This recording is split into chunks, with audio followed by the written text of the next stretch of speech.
When I die, I'ma go to Snow Bunny heaven. Snow Bunny heaven. Make it stop. Make the hurt stop, please. Like.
Roughly 500 law enforcement personnel have moved or will be moved to the Minneapolis area from other cities, including Chicago and New Orleans.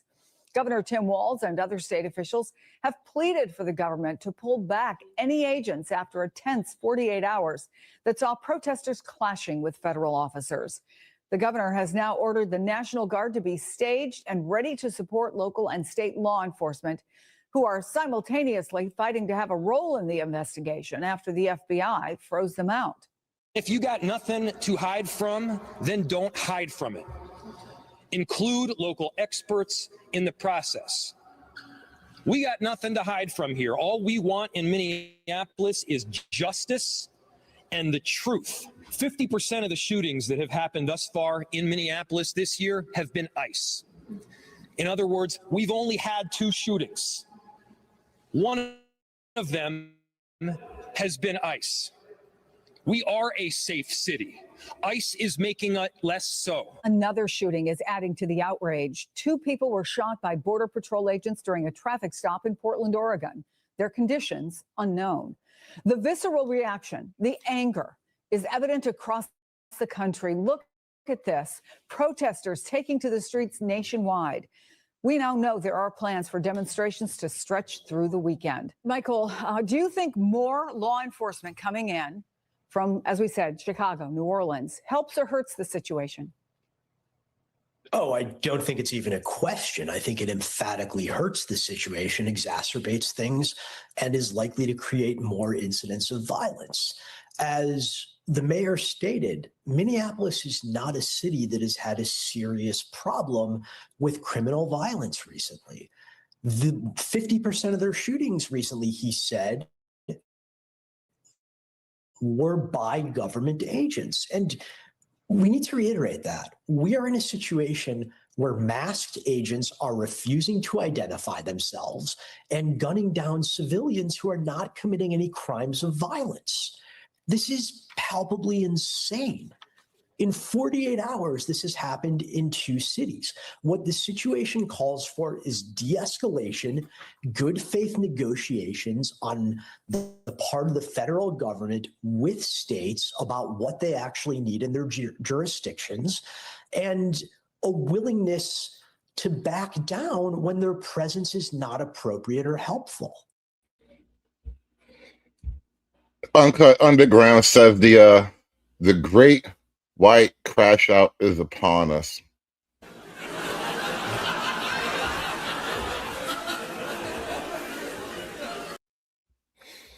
Yeah. If that's what you want to call it, the great white crash out is being done on behalf of Somali foreigners. I don't think that's the crash out you were calling for. Are here on behalf of Renee Nicole Goode, a beloved wife, mom, daughter, and neighbor who was needlessly and brutally taken from us in Minneapolis streets on Wednesday morning. That night, thousands of us gathered at the site to grieve the loss and to mourn Renee and to rally for justice. Everything I have learned about Renee, about her humanity and compassion, tells me she would have been there with us, speaking truth to power and turning pain into poetry. This federal government has given us too many reasons to not trust them to do the right thing. There are thousands of agents were sent here under a false pretense in the minutes after an agent, and the minutes after an agent's shot, they refused to render aid. And their leaders have used every opportunity since this tragedy to lie about the facts, to lie about Renee, and to blame her for her own murder. There were many witnesses to Renee's murder, and the horrific videos we have seen make us all witnesses. This was a crime in broad daylight, and the attempt to cover it up is another. Renee is owed the same rights we promise to every American: due process, respect, and truth. We know what we saw, and everything short of a full and an honest investigation is an insult to her memory. Everything she stood for, and everything we stand for as Americans. At 10 o'clock today, we will honor the life and legacy of Renee Nicole Goode with a moment of silence. every moment before that and every moment after that, we will honor Renee by remembering our neighbor and calling for justice at the top of our lungs.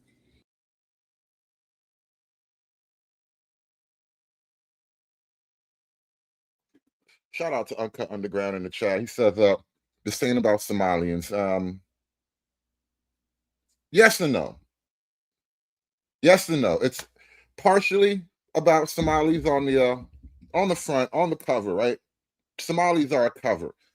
All of the immigrant, black and brown, BIPOC, indigenous, handicapped, body positive, all of those different left-wing pet groups, they're all a cover.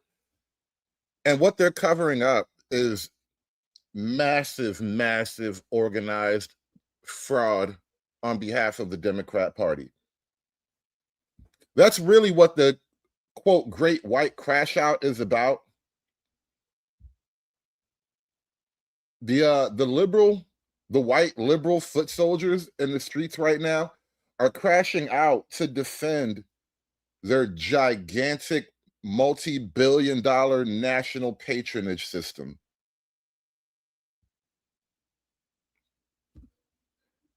And for that, they will kill you. And this ain't the first time that we've seen ICE and CBP abuse their power. It's probably the millionth fucking time that we've seen this happen. And it's not even the first time that someone has been seriously injured or lost their lives. And so these politicians and these local, state, and municipal law enforcement agencies need to wake the fuck up. I appreciate the foul language coming out of the mouth of, the mayor of Minneapolis. And I think that his sentiment in the moment was appropriate.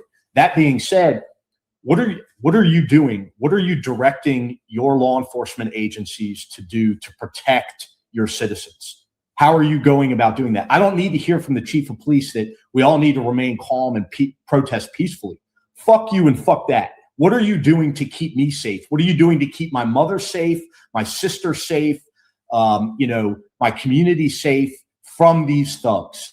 That's what I need to hear coming out of these agents or these officers. Because if you're not going to do it, then it's time for the American people to organize and to utilize their Second Amendment right to protect themselves from what has clearly become an unaccountable and lawless agency that's killing Americans. Liberal Keisha is loving that moment right there. She finally got a white man on her team. You are the wind beneath her wings, white man. I just want you to know that. She does it all for you. Good afternoon. I'm Rochelle Bilal, the sheriff for the city and county of Philadelphia. And I say her name, Renee Good. Hold on. Where's she from? I'm Rochelle Bilal, the sheriff for the city and county of Philadelphia. Where is that at? Philadelphia. Anybody in the chat from Philadelphia?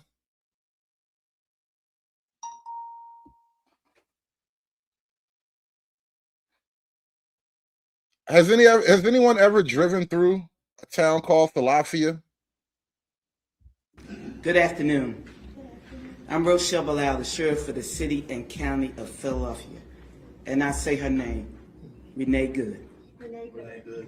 Renee Good. Renee Good. Renee Good. Renee Good.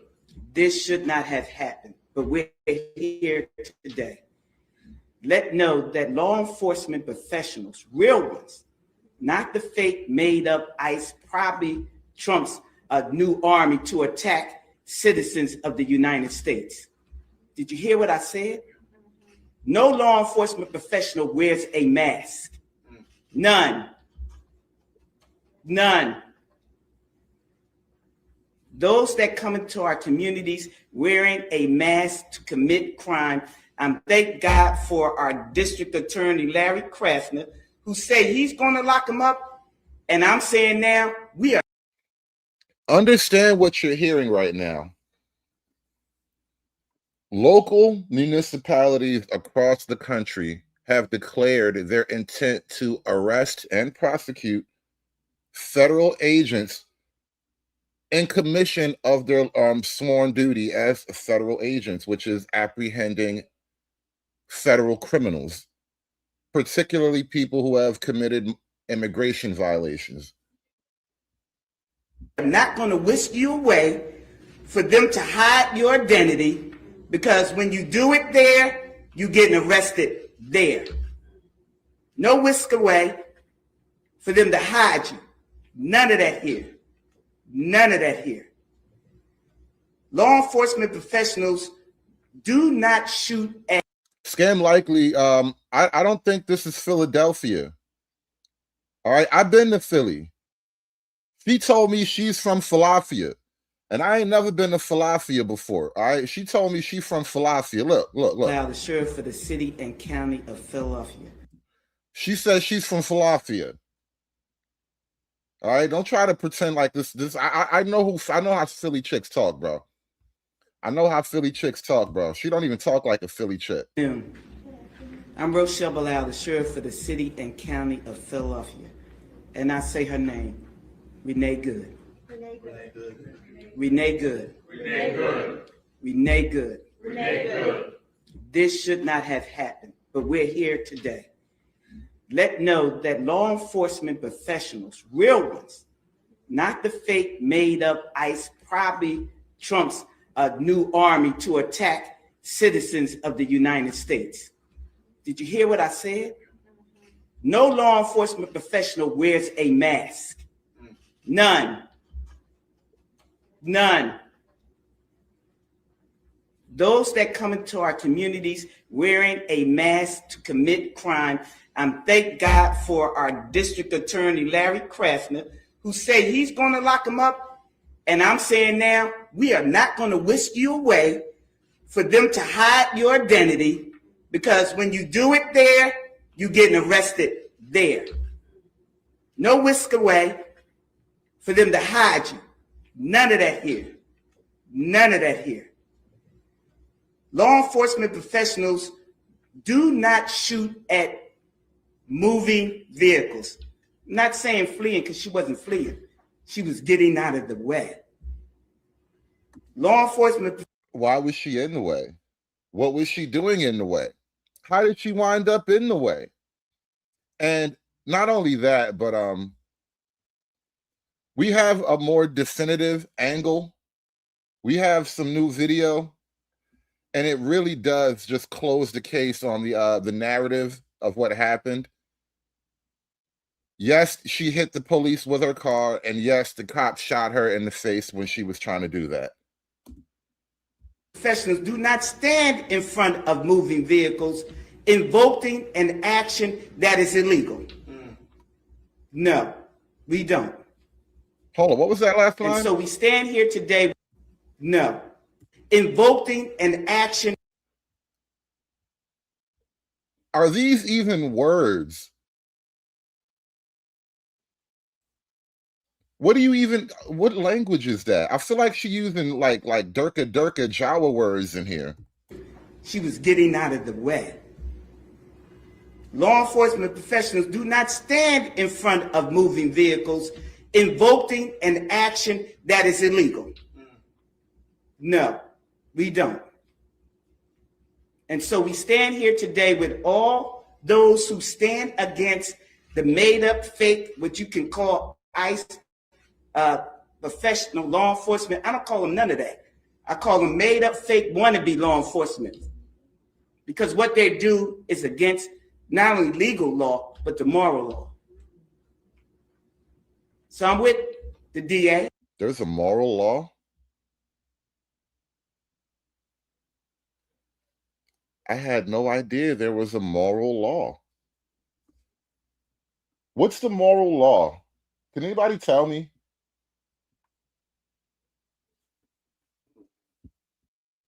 What is the moral law?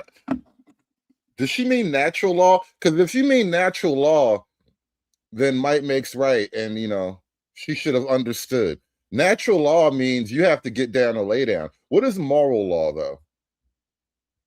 Where do you get your morality from? I bet you go to a church for hoes.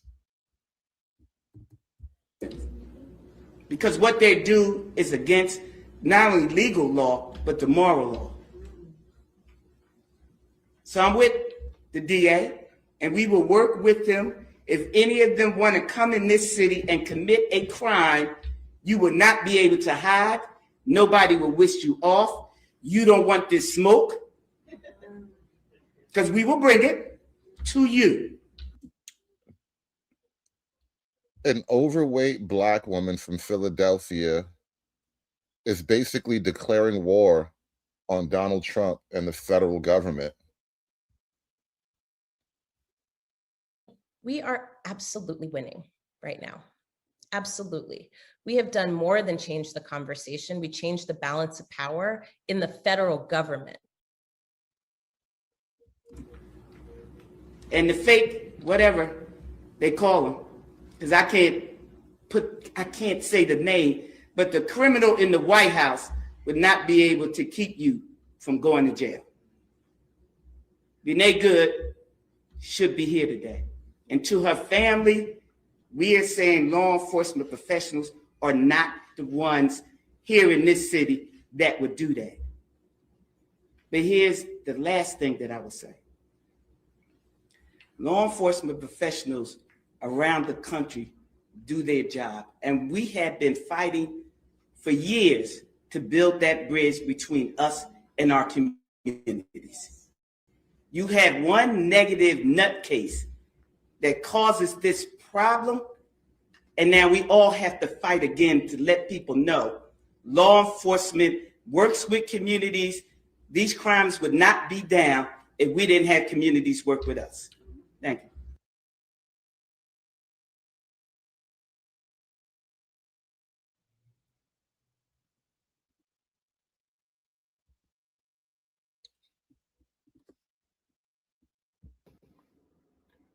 Hi, everyone. Minnesota Governor Tim Walz here. You witnessed in Minnesota yesterday a tragedy, the death of Renee Good on the streets at the hands of a federal agent.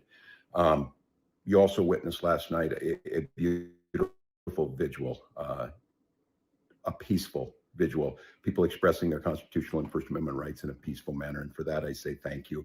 I've been very clear. We need a couple things here. We need Minnesota to carry out this investigation to make sure that the professionals at the BCA and the local law enforcement who's in charge of law enforcement make sure we do the investigation, and then to pull back this unnecessary surge. And so with that, I would ask for all of us to continue to do this peacefully, continue to raise our voices, but do so in a manner that brings about that sense of community. In Minnesota, I'm declaring tomorrow at 10 a.m. on January 9th, I'd ask everyone to pause for a moment of silence to remember Renee Good, also to remember all that's good and right about this nation. And I'm going to ask folks if they can, I'd ask employers to give their people some space. I'd ask each and every one to find a way to contribute in your community. It might be shoveling your neighbor's walk. It might be being at a food bank. It might be pausing to talk to someone you haven't talked to before, but to show the goodness, to rise up, to make sure that we're being very, very clear about this, that we expect our constitutional rights to be respected, that law enforcement is local, that we expect accountability of our elected leaders, and that we are not going to go quietly, and we're not going to give up on those things that matter so much to us. And chief amongst those is human dignity, respect, rule of law, all of the things that we know make this country great. Now, meanwhile, Tim Walz is trying to put the nice guy beta face on the cover of this, but a lot of the Democrat officials are positioning themselves as if they are going to stand against the federal government no matter what. They're having a Malcolm X by any means necessary moment right now. If any law enforcement agent, any ICE agent is going to come to Philly to commit crimes, then you can get the F out of here. Because if you do that here, I will charge you with those crimes. You will be arrested. You will stand trial. You will be convicted, whether it's in state or federal court. It's my office prosecuting it. That's how the law works.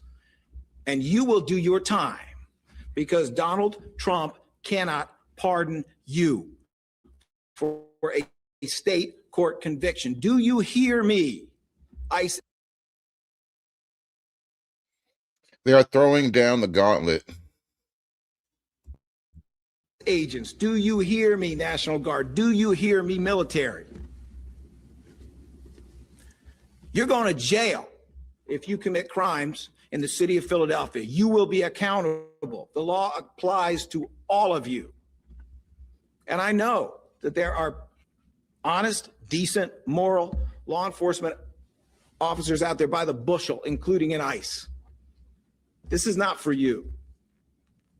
This is for any one of your colleagues who thinks they are above the law.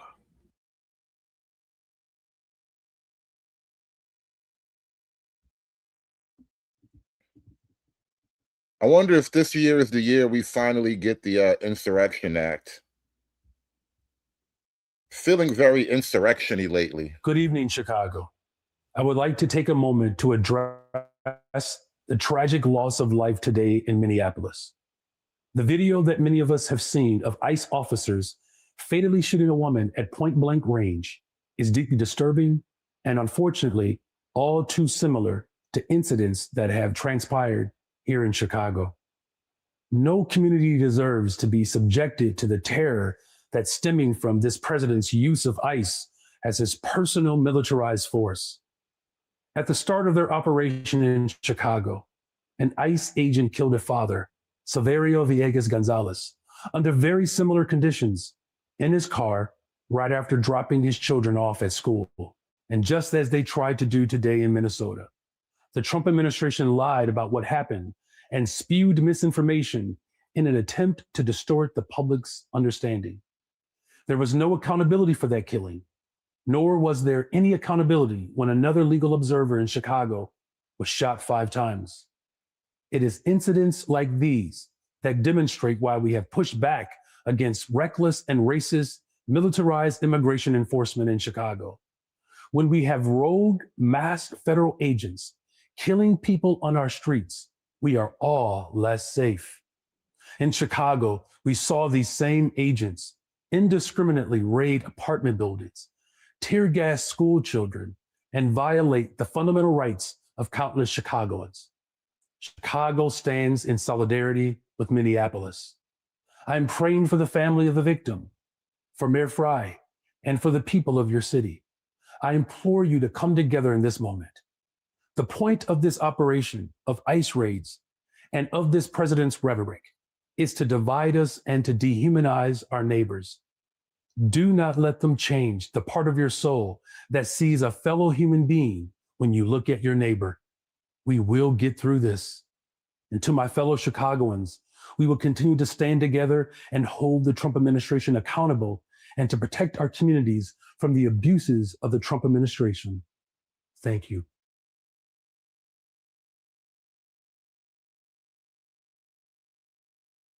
Yesterday, armed ICE agents in an unmarked vehicle detained 3 North Seattle neighbors at Evergreen Washelli Cemetery. I am furious at the federal government's abuse of power. It is unacceptable to kidnap people who are simply going about their lives. There is no place for this in Seattle. This latest abuse comes on the heels of the murder of Renee Nicole Good in Minneapolis by federal agents. Renee was a poet, a caring neighbor, and a mother. Someone with a family whose community is now grieving unimaginable loss. These are not abstractions. These are real people, real families, and real harm. I know many people in our community are frightened and outraged about the way ICE and other federal enforcement agencies are being deliberately deployed across the country to intimidate and harm our communities. I am heartbroken and outraged too. This moment demands action. Here's what we're doing. Seattle is a welcoming city. We already have laws in place that forbid our local police from aiding ICE in most instances. The police will adhere to these laws. That's an important step. But it's also true that we have limited authority with regard to the actions of federal agencies. And I know that our existing laws are not enough to keep people safe. So I'm working with Police Chief Barnes, City Attorney Evans, immigrant rights groups, and local leaders to identify every possible legal argument, public resource, and creative tool we can use to keep the people of Seattle safe. This will take all of us. I urge you to sign up for the Washington for All ICE mobilization alerts. And don't stop there. I encourage you to raise your voices and demand that every elected official does what they can to actually protect the people who make our neighborhoods home. This is a scary situation, and situations like this are when we show ourselves who we are and what we believe. Here in Seattle, we practice solidarity. Everyone should be safe in their homes, in their workplaces, and in their city. My message to our immigrant neighbors: this is your city. You should be safe here, and I'm determined to make it that way.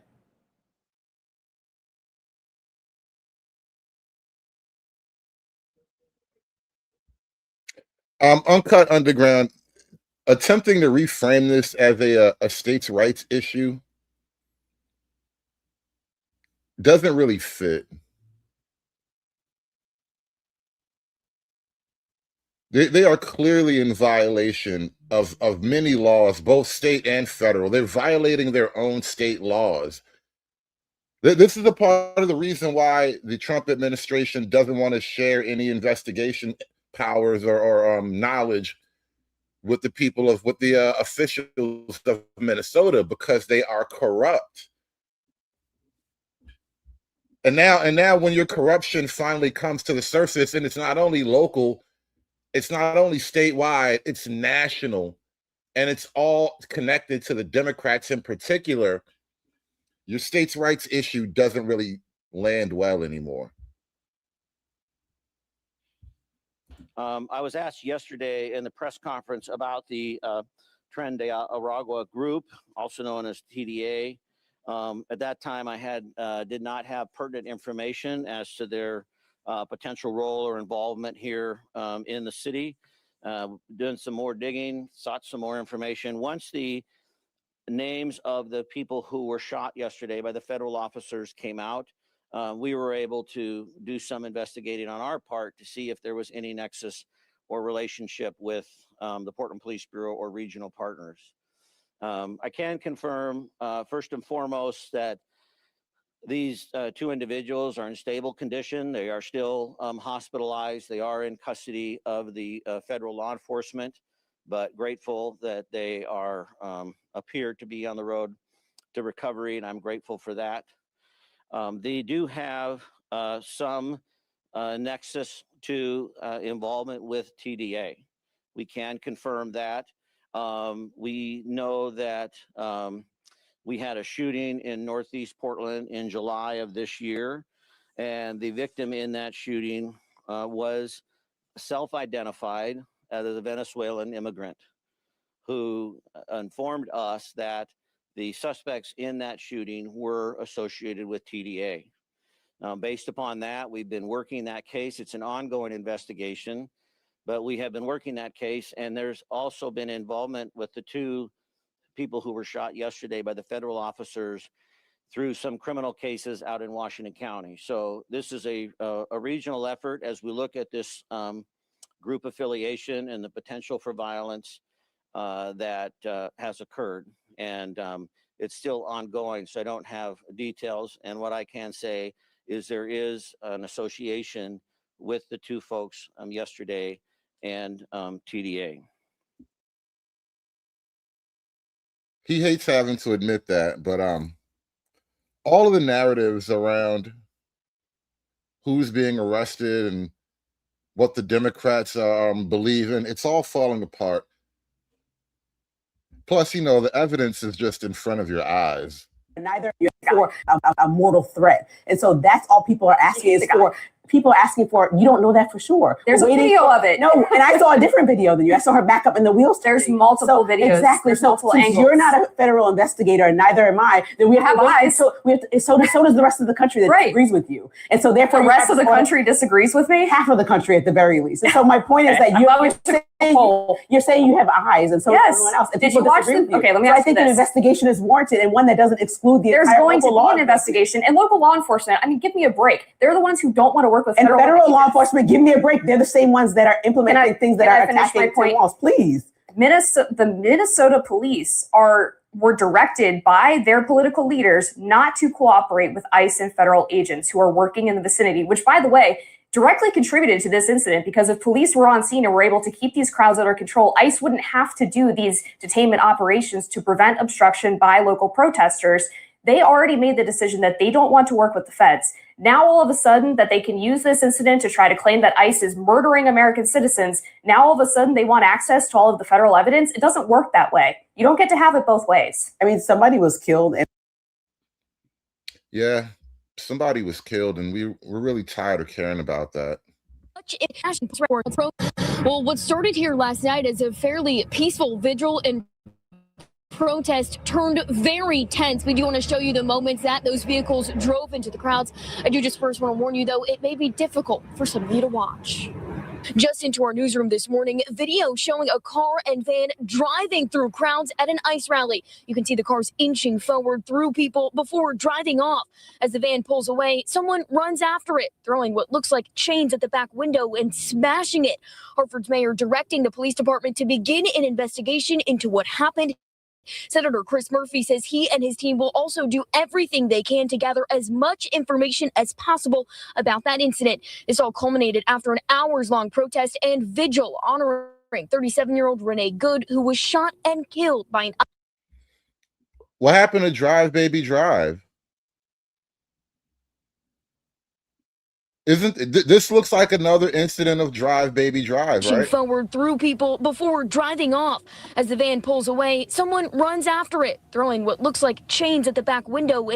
Why is it okay to drive, quote, away from the cops, but you're not supposed to drive away from this, right? They're just trying to get away. And smashing it.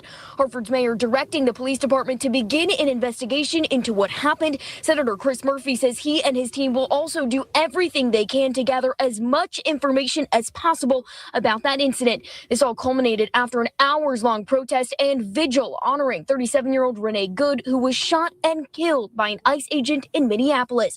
Protesters telling us this movement is far from over. We continue to reach out to the people that show up, and we continue to organize. We continue to find avenues of generating new support, outreach, trying to make people understand the gravity of the situation, and just remain vocal and strong. I do also want to mention we've seen several reports of people getting pepper sprayed in the crowds here last night. We did reach out to Hartford police, who tell us those reports are just rumors. I'm your reporter in Hartford, Anna Stansfield, Channel 3 Eyewitness News. Shout out to Ms. Cantrell with the $4.99, the Ice Baby $4.99. Appreciate the donation. Thank you so much for that. Come on, share your dollar. Give me your dollar. Share your dollar with me. Come on. A little bit of background information about the woman who died. So I was trying to find a timeline of the radicalization of Renee Nicole Good. And did you guys know that she had enrolled her kid in a charter school in Minneapolis that was training parents to fight ICE?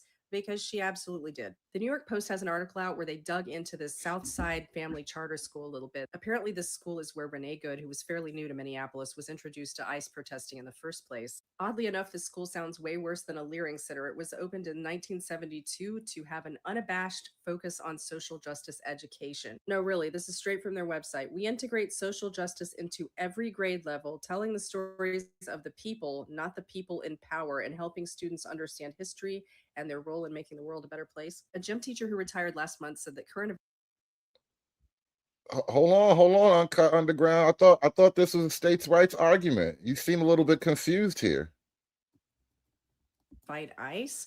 Because she absolutely did. The New York Post has an article out where they dug into this Southside Family Charter School a little bit. Apparently, this school is where Renee Good, who was fairly new to Minneapolis, was introduced to ICE protesting in the first place. Oddly enough, this school sounds way worse than a Leering Center. It was opened in 1972 to have an unabashed focus on social justice education. No, really, this is straight from their website. We integrate social justice into every level, telling the stories of the people, not the people in power, and helping students understand history and their role in making the world a better place. A gym teacher who retired last month said that current events like George Floyd were a regular part of the curriculum. This is for little kids. So the article goes on to say that it was through her involvement with the community at Southside Family Charter School that Renee Good got involved with ICE Watch, a group dedicated to disrupting ICE.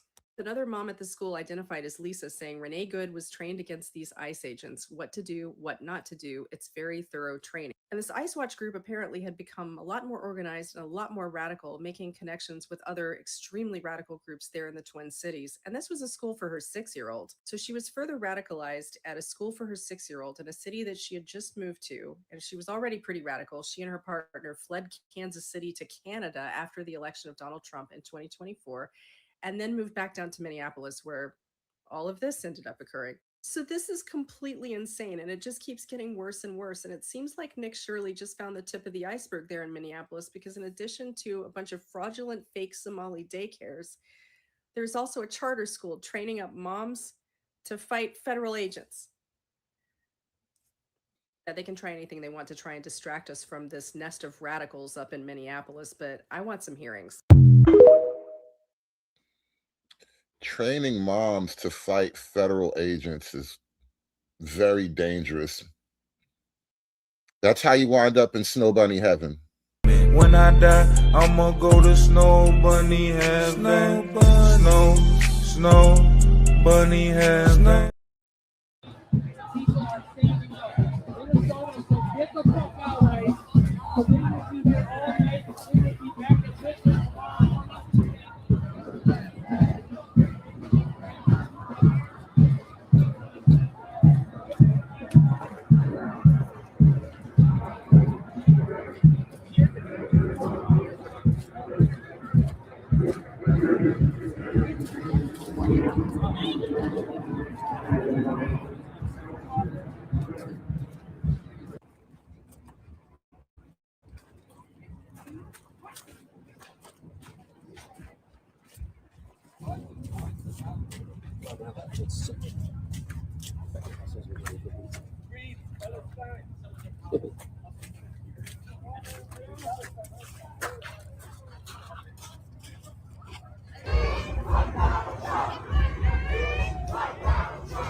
That's warm. You just want one? Okay. Thank you. Donuts. Oh, we're Yes. good. Thank you, though. Sorry, there. Okay. Well, if you want something else, there's some chestnuts. There's a hell of a selection here right now. What's on the grill? They got the radical buffet. That's crazy. Look at the radical buffet. Hydrated and good. Ah, you want a donut? Thank you. Okay. Or you can have some water. Two fires going. They're feeding the people. They are feeding the people. Yeah, this is a Minneapolis chop, y'all. They got chopped right in the neighborhood where Renee died. They have built the chop memorial where Renee Good went to Snow Bunny heaven. Where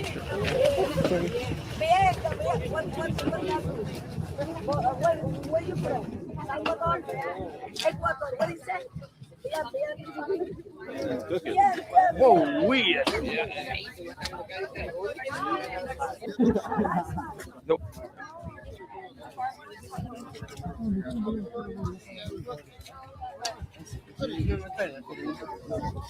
Check out that. Down there, back.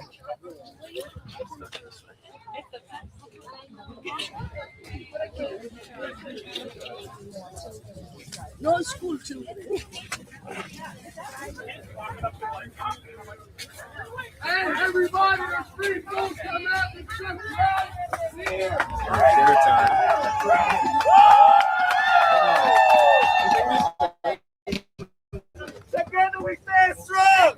Where do you think they use the bathroom?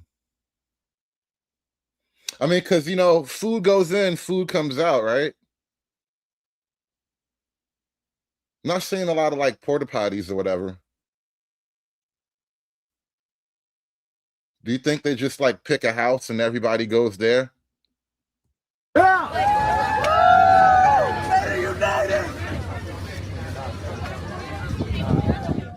are we cheering about? Free food! Free food! What's up,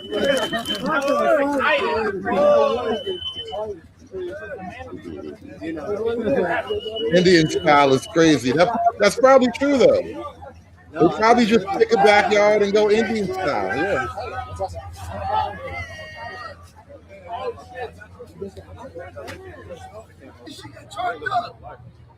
Oh, man.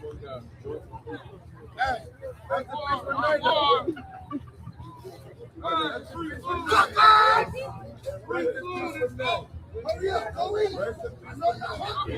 Hurry up, go in. You can see it in my eyes. Ain't no bitch in my eyes. Oh, man. Ain't no bitch in my eyes.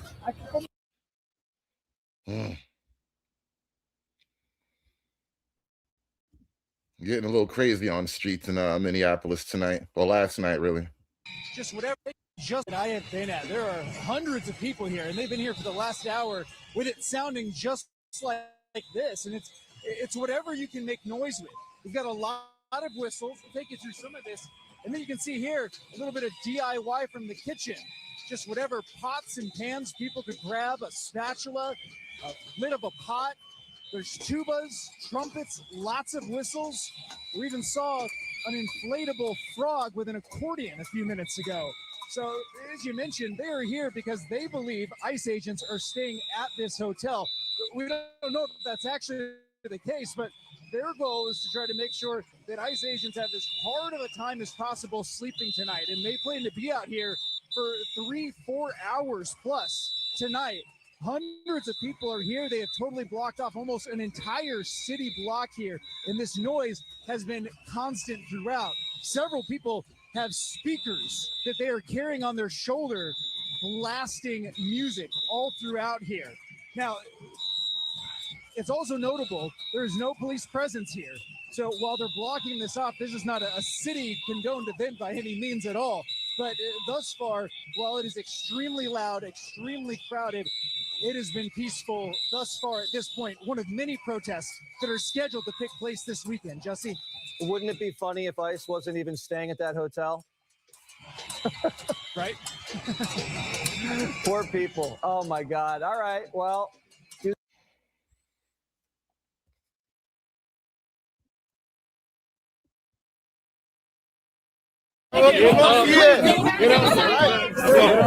Oh my God, drag him back.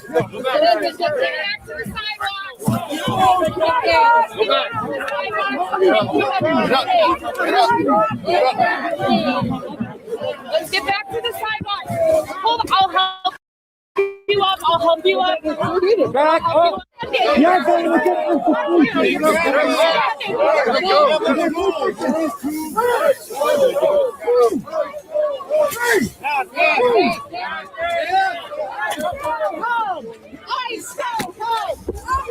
back. You're a fucking real tough guy, man. You're a fucking tough guy.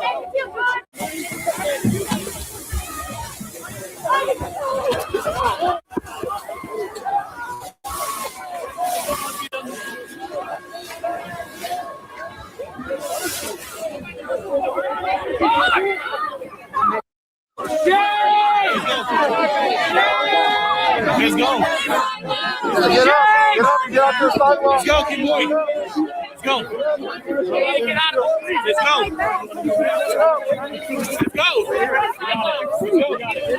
Stop pushing us. Stop pushing us. Let's go. Back. We got you. Get up. You're going to get sprayed. Get up. You're going to get sprayed. Please get back to the sidewalk. We want everybody to stay safe. Please get back to the sidewalk. Go. Hurry up.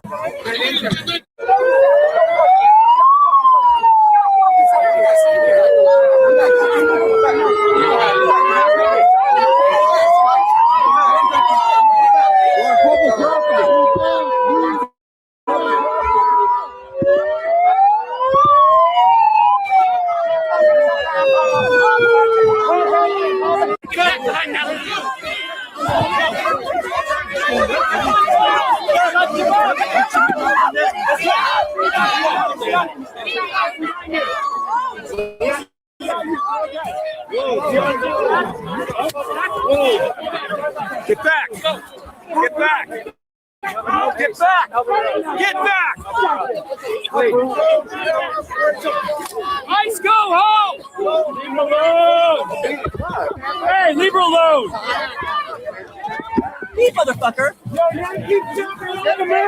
Sit down! Sit down! Fucking hold it! I already told you.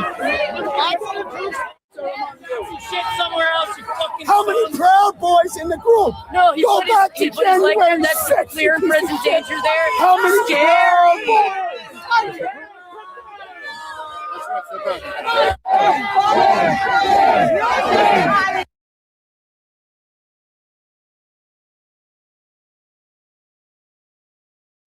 You know what? I just got a little bit more from the black female sheriff of Philadelphia, y'all. The sheriff of Philadelphia is lit. all masked up. You're gonna try to open up my car and pull me out, and I ain't got nothing to do with what you're doing. I'd have took off too. She took off because she was scared. And then this nutcase talking about you're going to respect law enforcement. Hell, they don't respect law enforcement. January the 6th, they was trying to kill the law enforcement professionals up there at the White House. They was trying to kill them. So you talking about respect law enforcement? You should have respect them then on January the 6th. See, he don't even know what he's talking about. But if you bucking for a job and you keep being a handkerchief head Negro, exactly what you're doing, then go ahead and do that. Go over there and get a job over there. And because you're black, he ain't gonna give you one either. So you might as well just stay where you are and just get out of the way with the nonsense. Because you can't talk about respecting law enforcement when you try to kill something. You can't talk about respecting the president when he don't respect the citizens of this country. Look, I ain't got nothing else to say about him. Go get a job somewhere else.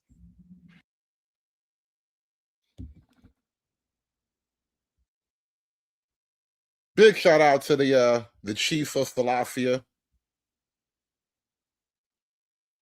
Democrats really trying to provoke some type of national conflict here. The problem is none of the facts are on their side. So even the argument just don't work.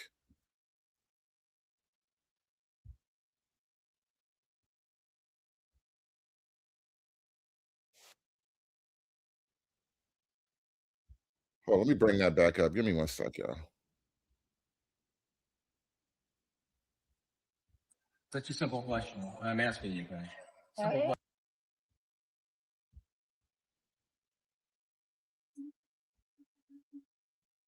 Kids have a right to have this experience.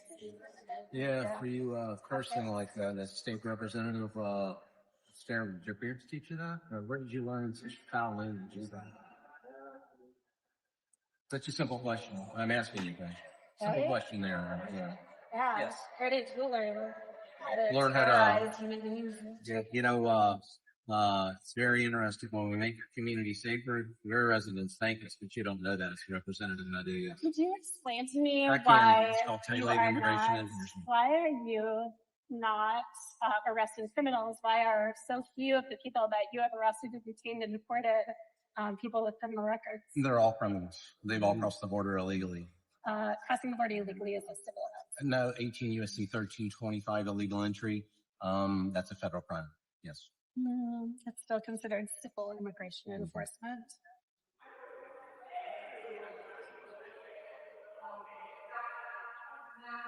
She's literally Googling the law. She's an elected official. She's literally Googling the law in front of, I believe he's the chief of ICE. So is deporting construction workers. Yeah, now you want to switch your tactic now. Criminals making America a safer place. The double-digit drops in crime. Have you looked at your statistics nationwide? Or you don't care about Over that? the last Since we've been conducting, yes, double-digit drops in crime. correlation is not causation. When we're there, that does cause that. Then what causes it then? Well, I don't know. I saw a You crime don't know, recently, and the exactly. crime was ICE shooting Exactly. a woman Mhm. who was a bystander. Don't drive a 2,000-pound missile. Then an ICE agent, you will have an outcome that you don't agree with, Representative. Yeah, well, I thought that Mhm. law enforcement was supposed to be trained in de-escalation. And that is, they did. They Shooting did. someone in the face because it's not de-escalation. She got de-escalated. What do you mean? We're using that. Getting shot in the face is getting de-escalated. I don't really know any other way around that. You got de-escalated, woman. Take it like a champ.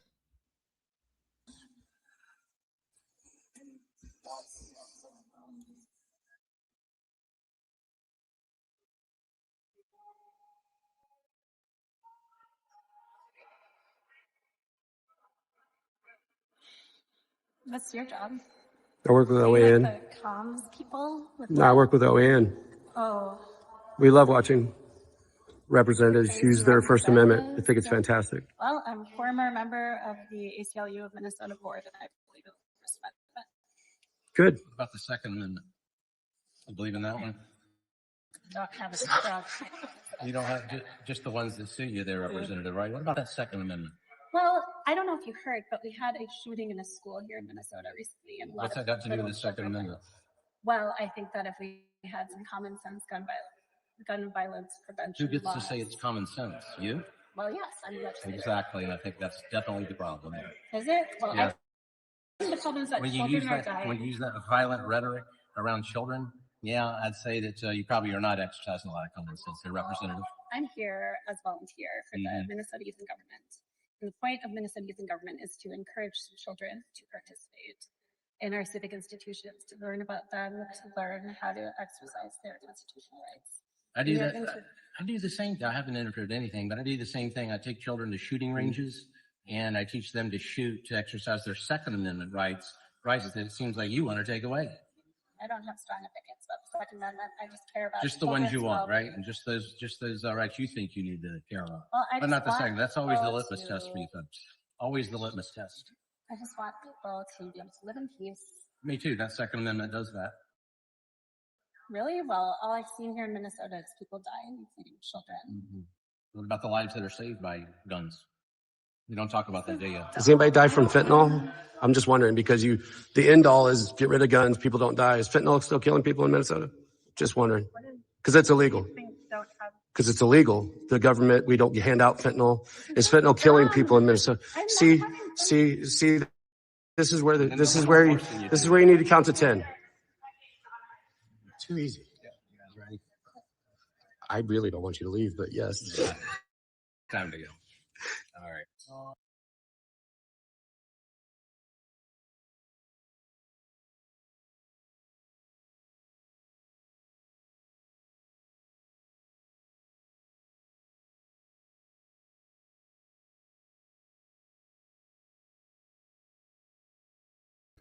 Hit that like button. Hit that like button for me, guys. We got a lot of other stuff coming up here. We're gonna get to the narrative crushing video in a minute.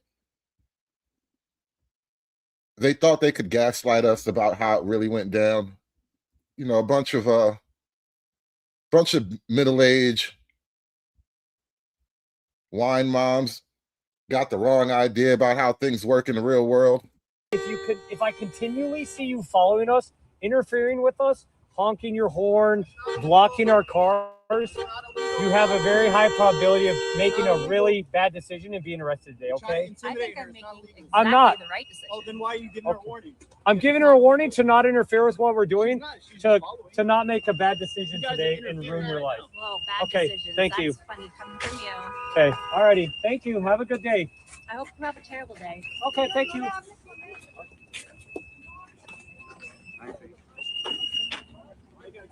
Hold on.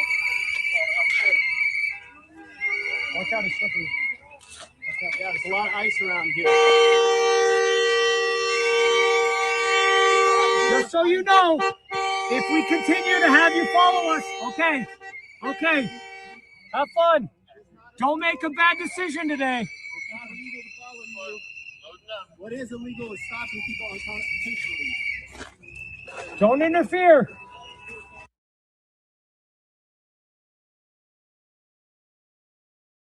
I'm Hennepin County Commissioner Irene Fernando, but you can call me Commish. I use she, her pronouns, and I'm a very, very proud child of immigrants. I'm the youngest woman to ever serve on the Hennepin County Board. I'm the first Filipino. It's a she, her immigrant. Did you catch that? A she, her immigrant. You can call me Commish. I use she, her pronouns, and I'm a very, very proud child of immigrants. I'm the youngest woman to ever serve on the Hennepin County Board. I'm the first Filipino American elected in the state, and I'm Hennepin's first board chair of color in our 100 history. My heart is grieving for Renee and her family. This is an unimaginable and preventable loss. I honor Renee's humanity and life, and I acknowledge the deep pain felt by her loved ones and neighbors. The taxpayer-funded actions and harm we are experiencing right now are inhumane, unlawful, and unconstitutional. United States due process means that justice is pursued through legal action, credible investigation, and courts, not through guns, murder, and violence on our streets. There's jarring footage that show ICE agents stage at elementary school bus stops and going door to door. Often agents are unwilling to provide a badge number, a warrant, or any legal documentation. This is a terrifying reality for Minnesotans since we are still grieving Speaker Hortman's assassination due to the impersonation of a police officer at her doorstep.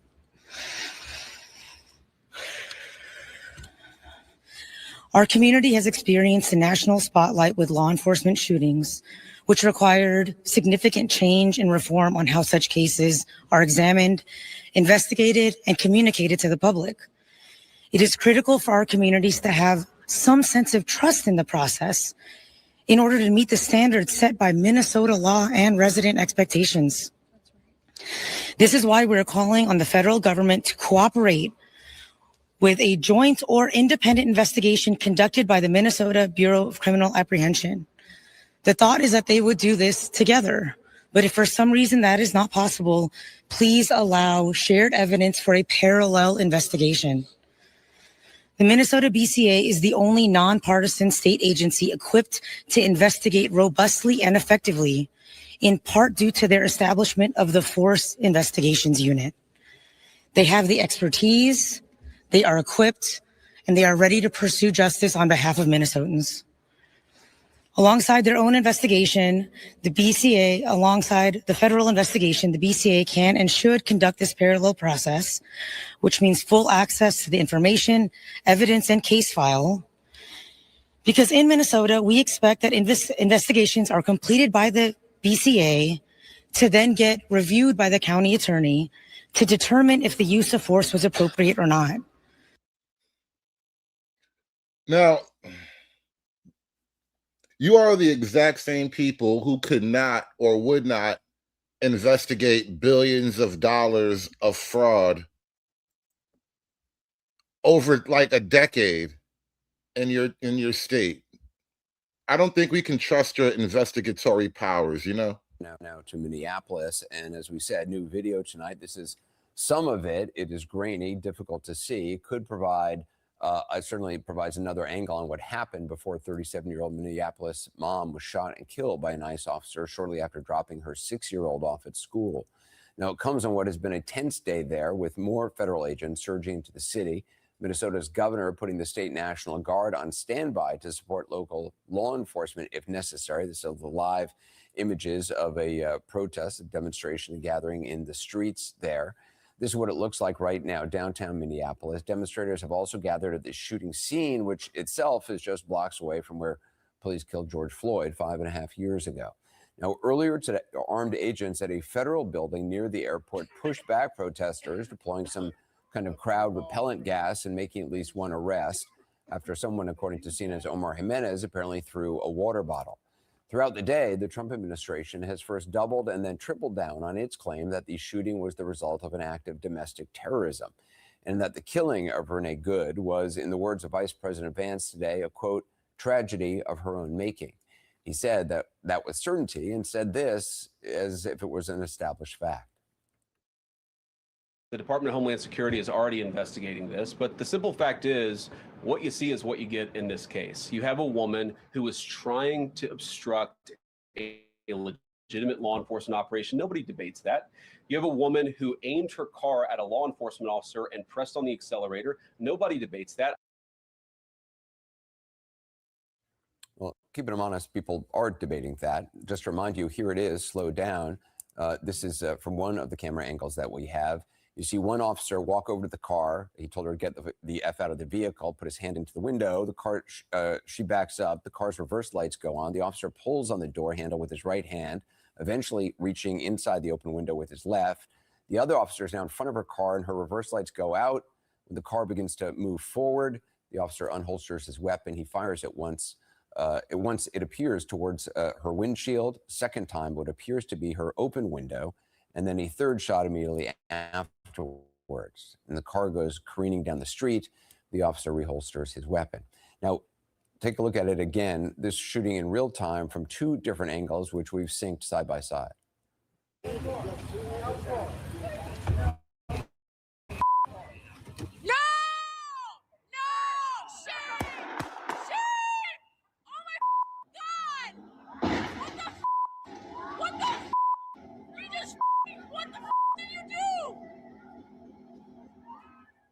As I mentioned, CNN has obtained some new video. Again, it's grainy and distant, but it shows 4 full minutes leading up to the shooting.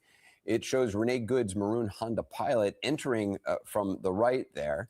Then 20 seconds later, someone gets out on the passenger side. We don't know who or why this person leaves the car. We then see her turn and pull perpendicular across the street, seeming to block the way. But as you see here, leaving room for vehicles to pass by her on either side. Finally, there's this new angle of the federal officer who shot her. He arrives. Another federal SUV pulls up. As the ICE officer briefly goes back to his car, then he returns, and with another agent grabbing at her door, she starts to move forward. Again, it's hard to see from this angle, followed by 3 gunshots in quick succession. 4 minutes in all from start to finish. But for all the video that may reveal, it says nothing about why Renee Good was where she was or what she was doing there. And it's not all we don't know. Somehow, the administration, without offering any evidence, seems terribly certain about who this woman is and what motivated her. What young mother shows up and decides they're going to throw their car in front of ICE officers who are enforcing legitimate law? You've got to be a little brainwashed to get to that point to where you're willing, not just to protest, that's fine, not peacefully protest, but throw your vehicle in front of legitimate law enforcement officers and drive your car into them. To get to that point, you have to be, I think, radicalized in a very, very sad way. Let me take a minute to shout out to the audience here. Shout out to Chocolate Bunny with the $7 super chat out for the Panda Fund. You know, I wasn't even thinking about holding a Panda today, but, you know, now you got me thinking.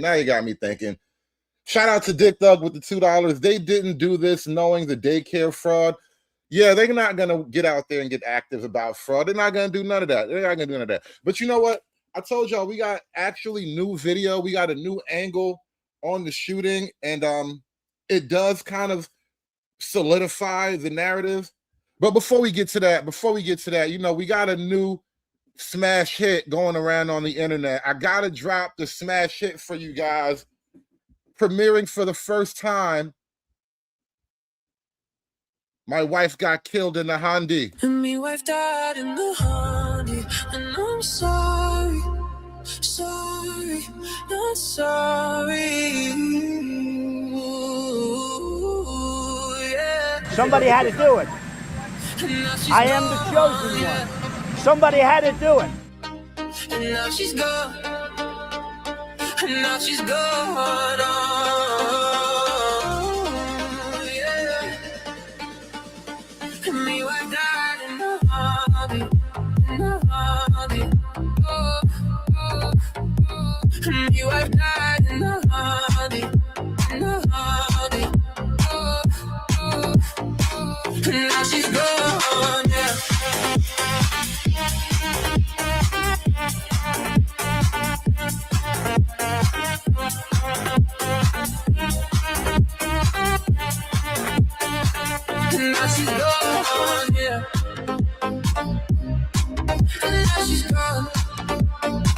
now she's gone. Oh, yeah. Me wife died in the honey, in the honey. Oh. Me wife died in the honey, in the honey. Oh.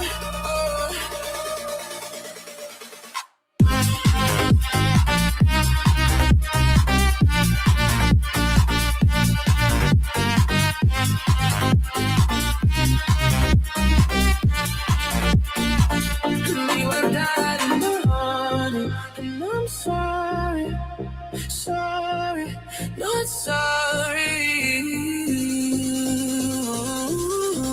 Yeah.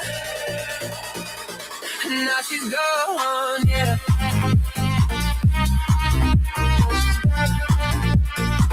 Now she's gone, yeah.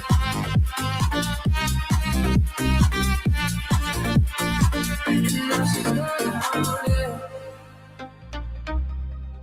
Now she's gone. Now she's gone. Oh, yeah. Me wife died in the honey, in the honey. Oh.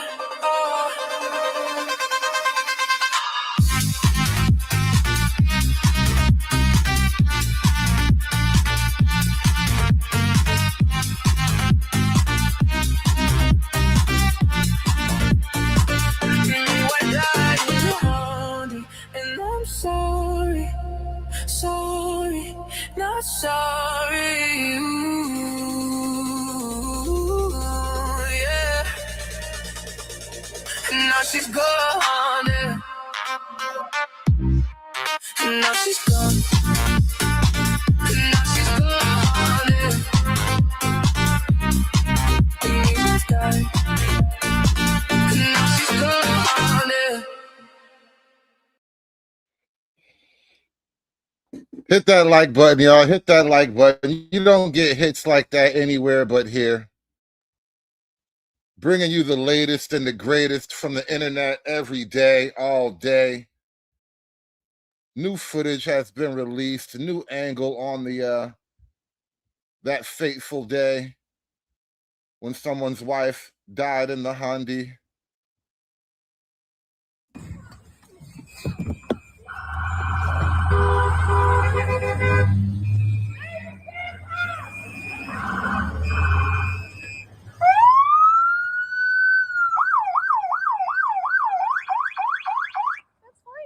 I'm not mad at you.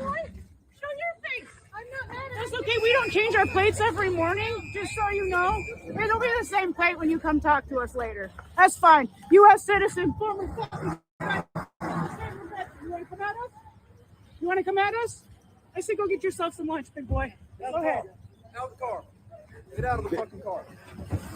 Get out of the car. Whoa!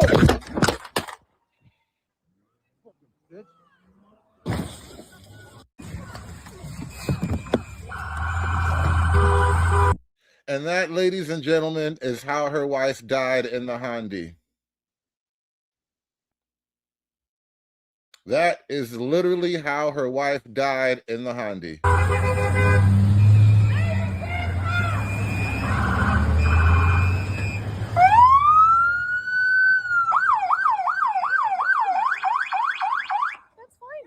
I'm not mad at you. Show your face. I'm not mad at you. That's okay. We don't change our plates every morning, just so you know. It'll be the same plate when you come talk to us later. And notice Tough Boss right here, final girl boss right here. At that final moment, she literally says, "Drive, baby, drive." And she drove into the cop. And he just wasn't going to die that day. That's fine. U.S. citizen, former fucking. You want to come at us? You want to come at us? I say go get yourself some lunch, big boy. Go ahead. Out of the car. Get out of the fucking car. Get out of the car. Whoa!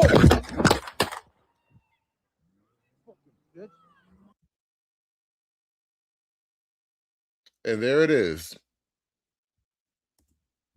And me wife died in the honey, and I'm sorry, sorry, not sorry. Ooh, And now she's gone, yeah. And now she's gone.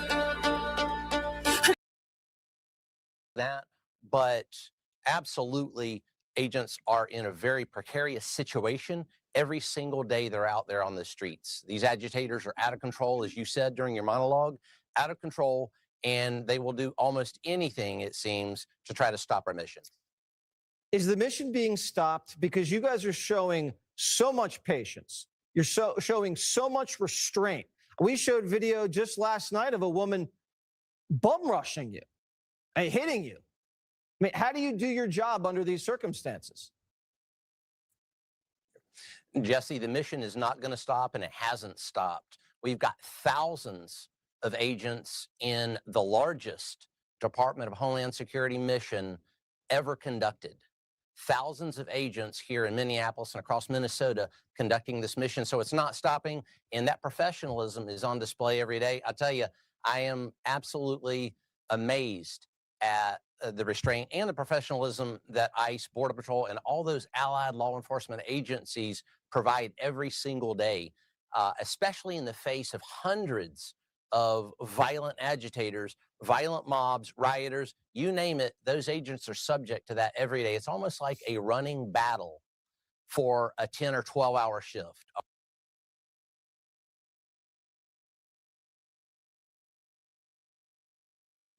I want to jump over to Jacob Frey. I think he was here for a minute. Yeah, let me bring up Jacob Frey. He was talking crazy the other day. Let me play this for you. Operating from, hey, this is like, we're looking at it on the video screen. This is what we're seeing. Can we all see that it wasn't run over? And then, you know, yeah, JD Vance, this concept of absolute immunity is pretty bizarre. How concerning is that?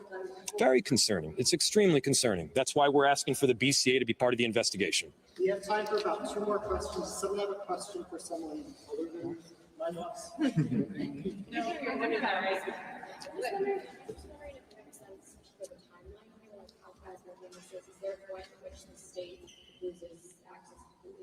We did. Do you want to answer that? I don't know the exact timeline, but I imagine the answer is yes. Go for it. Go for it. I mean, the ICE agent walked away with a hip injury that he might as well have gotten from closing a refrigerator door with his hips. ICE agent walked away with a hip injury that he might as well have gotten from closing a refrigerator door with his hips. He was not injured.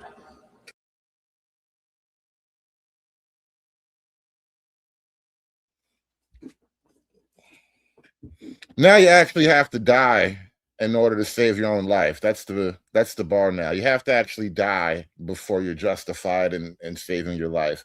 If you didn't die, you can't shoot.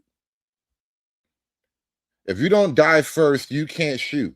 Now, I want to jump over to something else that's kind of a parallel story in this whole thing. I could have almost done a whole other show by itself on this alone, but Black Lives Matter wants to play now. Black Lives Matter is back, y'all. Renee Good, say her name. Renee Good. Say her name. Renee Good. Say her name. Renee Good.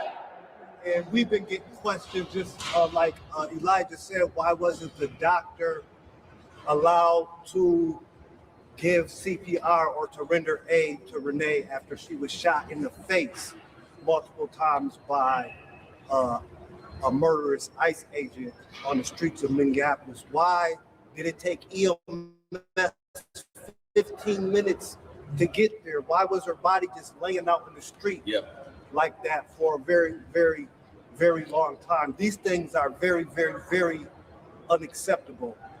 And also what's unacceptable is when the BCA says the FBI tells them that they can't do nothing, but we also remember when Ricky Cobb was murdered that our governor told the Hennepin County attorney here that she needs to drop the case, and that case was dropped when we watched the state trooper open up a door and shoot a black man, and then so we have levels levels of authoritarianism in our government. We have authoritarianism at the federal level, and we have authoritarianism at the state level. So we're calling on Governor Tim Walz to stand up.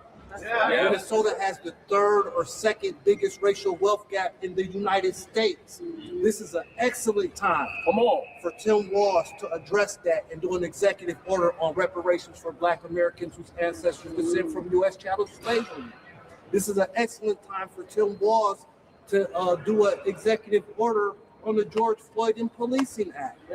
This is an excellent time for those in St. Paul to address ICE agents and for the mayor of Minneapolis to follow the mayor of New York's lead and call for ICE agents to be arrested like Mayor Mamdani has done in the great state of New York. No good cops in a racist system. No good cops in a racist system. No good cops in a racist system. No good cops in a racist system. So we have this racist system, and for a long time, this racist system would harm and just hurt Black people. And you guys just see Black people coming out, and you think, oh, they're just complaining, but now you're seeing it spilling over into your community. White supremacy and institutional racism has no boundaries. It's murderous. It kills and destroys, and if it continues to go unchecked, it can creep into everyone's household. So let's come together as Minnesotans. Let's come together as Americans. Let's just come together as the human family and stand up to white supremacy and institutional racism as a community and as a nation together.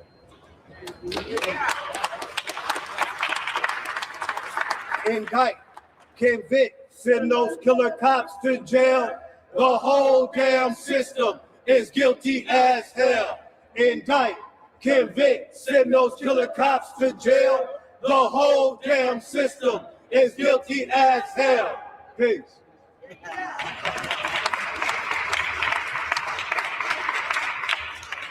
We have just a couple more speakers. Next, we'll hear from Satara Strong Allen, a longtime organizer and the executive director of Love First. Let's welcome her.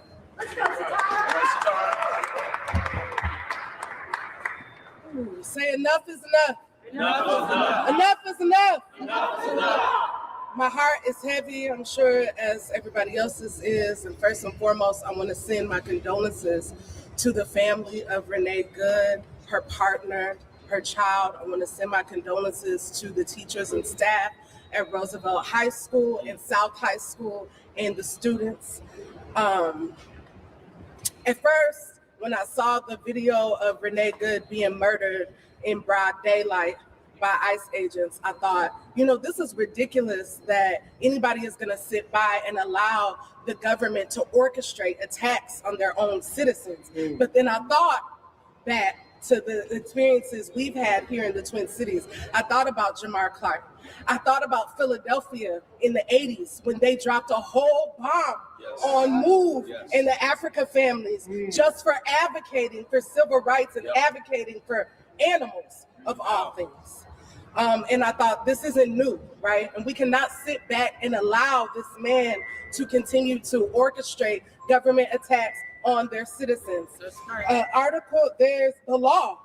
The law, according to the Department of Justice, says, sorry, I'll take my time. According to the Department of Justice, Title I policy on use of force, firearms may not be discharged solely to disable moving vehicles. Specifically, firearms may not be discharged at a moving vehicle unless a person in the vehicle is threatening the officer or another person with deadly force by means other than the vehicle, or the vehicle is operated in a manner that threatens to cause death or serious physical injury, and no other objectively reasonable means of defense appear to exist, which includes moving out of the path of the vehicle. Standing in front of a moving vehicle is called an officer-created jeopardy and danger and is not an excuse. We need to charge that officer with the murder of Renee Good. He was standing on the side, both officers officers were standing on the side of the vehicle, so they are not in front of it. But even if they were, it is an officer-created jeopardy and danger. The fault lies not on Renee Good for responding to the directions that she was being given by the very same ICE agents who killed her. It falls on the ICE agents and the government to hold these people accountable, these Proud Boys that the federal administration has hired to attack our communities. Thank you. Indeed.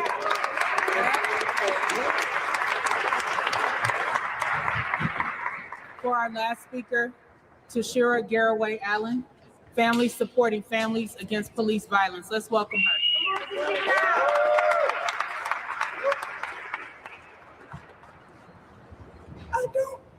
I don't have much of a voice today, so I know you guys can barely hear me. But I needed to come out and speak today because you guys are witnessing what our families have endured over and over and over. Come on. You guys are seeing them do an active cover-up. You know, I've just been letting this play and looking at it, and I got to tell you, man, BLM ain't what it used to be. BLM has fallen off, man. They were at a high point a couple of years ago. Remember? We are absolutely winning right now. Absolutely. We have done more than change the conversation. We changed the balance of power in the federal government. Now, this is the best you can do? Oh my God, you guys just ain't hitting like you used to, man. Bunch of strong faces, man, I'll tell you though. After we see with our own eyes what happened, if they can cover this up, while we can clearly see what happened, imagine what they did for the videos that they got to and they were able to tamper with. Imagine what they did for the videos that they would not release to our community and to our families. The only difference this time is they didn't have access to the videos. Our community had the access to the videos. That's why we got the truth. The reason we got the truth, you guys, is because we controlled the truth that got out to the world for the world to see white supremacists and hatred at its finest. Yeah. But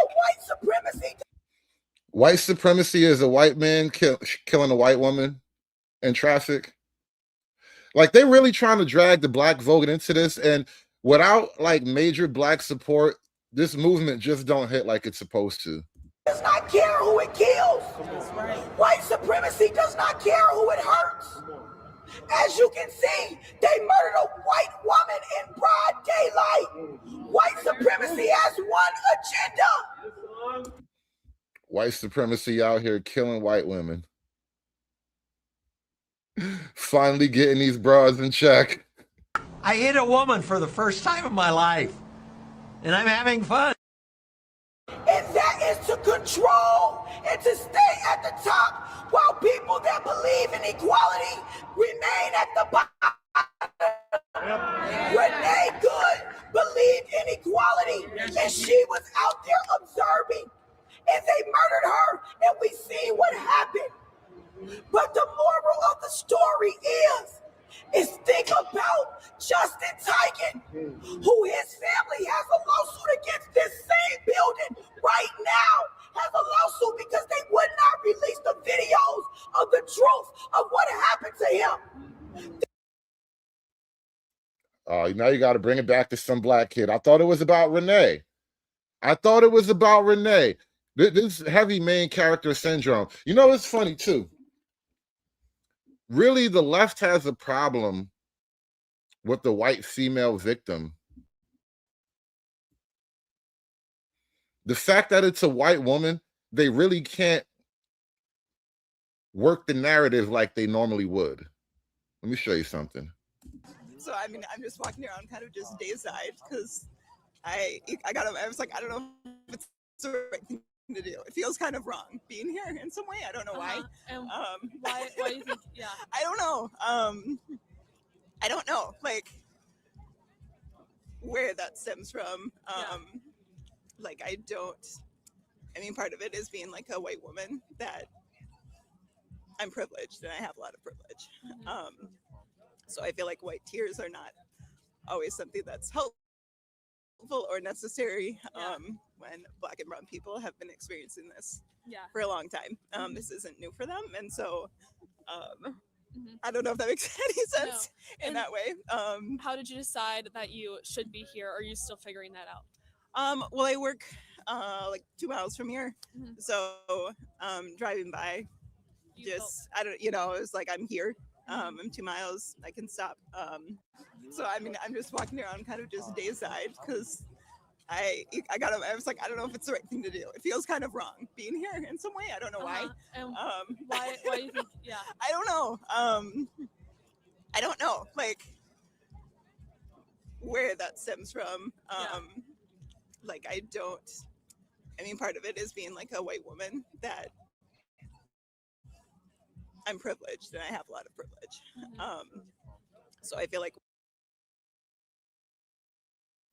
middle-aged lesbian Karens are having a meltdown right now. Shout out to True Hype with the 5 ball. Muhammad Yusuf, last name, first name, was who the agents were getting, and he did things to women that the ladies say is bad. Why protect him or give him cover? Bro, they can't think about that right now. All they can think about right now is someone's wife died in a Hyundai, bro.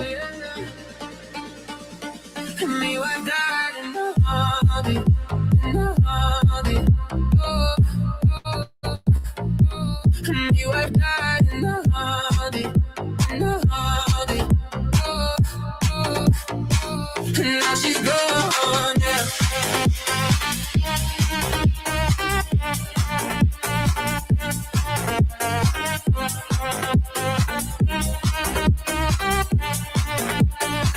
Now she's gone, yeah.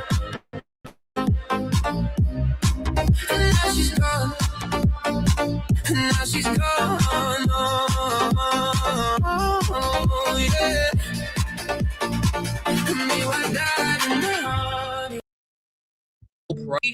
The reason why white liberal women are the most dangerous things on the planet is quite simple. They have nothing in their life that they have to worry about. No struggles, no problems. They wake up, they got to figure out what coffee they're going to drink, what robe they're going to put on, what shade of makeup they have to put on, or whatever. They don't really have problems in their life. So they're bored and they have nothing to do. And us being humans, thousands of years of being hunter-gatherers and struggling to survive, it's really been like the last 100+ years where Western civilization, you could really just chill and live your life. So it's still hardwired in your DNA to find something to fight against because that's what we've done most of our history. So the white liberal woman with nothing to do, she sees somebody else's problem and she imprints it onto herself. That way she has something to do. She has something to fight against. And the most dangerous part, she's not bored anymore. I mean, why do you think they put the LGBTQ flag in her bio, the Palestine flag, the Venezuela flag, the Ukraine flag, there's a lot of flags now that I think about it. They was there for BLM, Stop Asian Hate. They start to push all of this stuff because they have nothing themselves that they have to fight against. And the scariest part is they don't give a fuck about any of it. They don't care what's happening in Palestine. They don't care what's happening in the Ukraine. They don't even care what happened in Venezuela. The Venezuelans are cheering and they're telling them to stop cheering. They don't really care. They just want to be seen as important. And that's the most dangerous thing. These people do not care about your problems. If it's not popular, they're not going to say anything about it. You want to know how I know? How come nobody is talking about what's happening in the Congo and Sudan right now? I'll wait. They tell you they love black people, but let me be walking down the sidewalk at night. They're going to clutch that purse a little harder or probably cross the street. They claim not to be racist, but have a legitimate superiority complex when it comes to other people who do not look like them. It's all just a virtue signal and a grasp of trying to be relevant, bro. Hit that like button. Hit that like button. I threw that link in the chat for you, Sir Hype. I got to talk about this other phenomenon. You know, we just played that plea from the Black Lives Matter crew, and I just got to tell you, the racial politics behind this event, this incident, they're not playing out in favor of the left technically. Like, you guys normally you get a lot of black support, but you know, ever since Trump came around, black folk been like, nah, I'm good. So most black folk been trying to sit these things out. Hey, so I'm not trying to be rude at all, but Say Her Name is specifically reserved for Black women. That chant started as a direct result, and I remember because I was an organizer at the time. It started in the early days of the Black Lives Matter protests. I mean, like Trayvon Martin early days, when Black women who are also being victimized to police brutality, like Sandra Bland, like Rekia Boyd, oh my God, the list is endless. They were not getting the same coverage as Black men and boys who were also being victimized. That's not to say that they are not important. It's to say that the Black girls and the Black women were completely ignored. Hence, Say Her Name. While I understand the severity of what just transpired, it is also important to recognize that that does not mean that you should co-opt other people's movements. Black women own that for a very good reason. Rest in peace to Renee, but Say Her Name is not reserved for white women, respectfully. Again, not even trying to play semantics, but it actually does matter. That's it. Rest in peace to Renee Nicole Good, and may God continue to bless and comfort her family during this horrible, difficult time. But the hashtag Say Her Name is not for Renee. Say Her Name is specifically for Black women who have been killed by police and police-sanctioned violence here in this country, created in 2014. See, we don't need to say her name. We know her name. Say Her Name was created because no one was saying the names of Black women. No one was acknowledging them. No one was ever acknowledging, admitting to, or taking accountability for their deaths. That's where the hashtag originated from. Sandra Bland, Rekia Boyd, Corinne Gaines, Breonna Taylor, Sonia Massey, and Shelley Frey, Kayla Moore, and so many, many others. Say Her Name is for so many Black women erased by police violence. So let's not erase them any further by letting that hashtag be used by others. Justice for Renee Good, and jail for anybody that had any part in her killing and her death. But if man had to find out that his God was a woman, I say the Black woman is God, and Black woman is God. I say the Black woman is God. The Black woman is God because, you know, she was the first organism on this planet. One more thing before I go to bed. Say Her Name is for Black women. Say Her Name is for slain Black women. What happened to Renee Good is tragic, but Say Her Name is for Black women specifically because they rarely get their killings publicized. And when they do, they're dragged through the mud. They are ostracized, like their families are ostracized. They're memed. Breonna Taylor turned into a fucking meme. Y'all did that during COVID and bullshit. Like, the arrest the people who killed Breonna Taylor was a fucking meme. Like, the quote unquote joke became bigger than the actual story. Yeah. Sandra Bland, yeah. Say Her Name is for Black women. Don't get it twisted. Like, you could still memorialize like this white woman. Like you can still fight for justice and all, and also be respectful. That's it.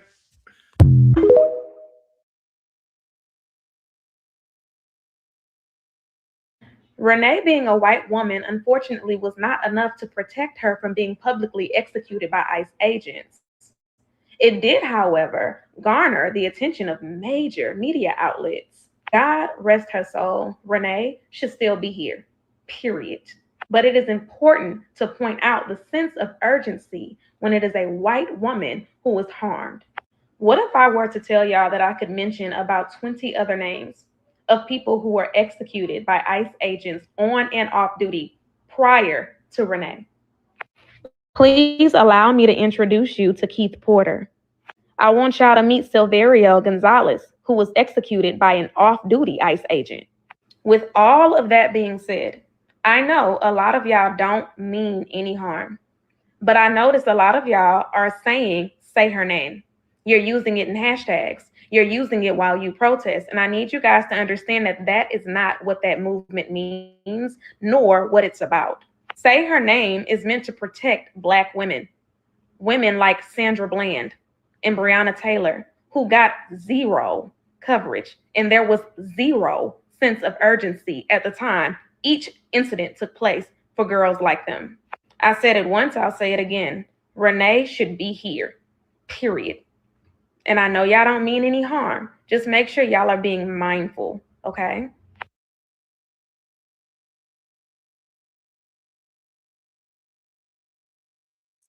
Again, the fact that this is a white woman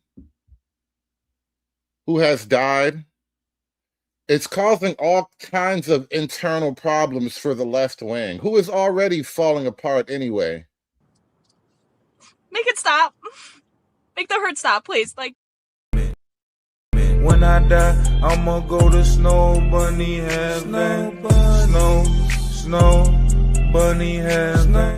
Stop using say her name when talking about Renee Good. I hate to talk about this in this moment when there's so much happening, including another shooting by ICE that happened in Portland just a little while ago, but my ears are hot. So let me get this off my chest. You can honor and respect and mourn and grieve Renee's loss without having to co-opt a movement made by Black women for Black women to acknowledge the silencing that happens when Black women have their lives stolen by the police. Say Her Name is a movement made by Black women for Black women to amplify Black women and Black lives that are so often overlooked when it comes to police brutality and Black people having their lives stolen. Black women have been overlooked so many times that the Black Lives Matter movement was also ignoring Black women. And we went and made a separate group, separate movement called Say Her Name to focus on that, using it for a woman in a situation where we were saying her name before the crime scene was even cleaned up makes no sense.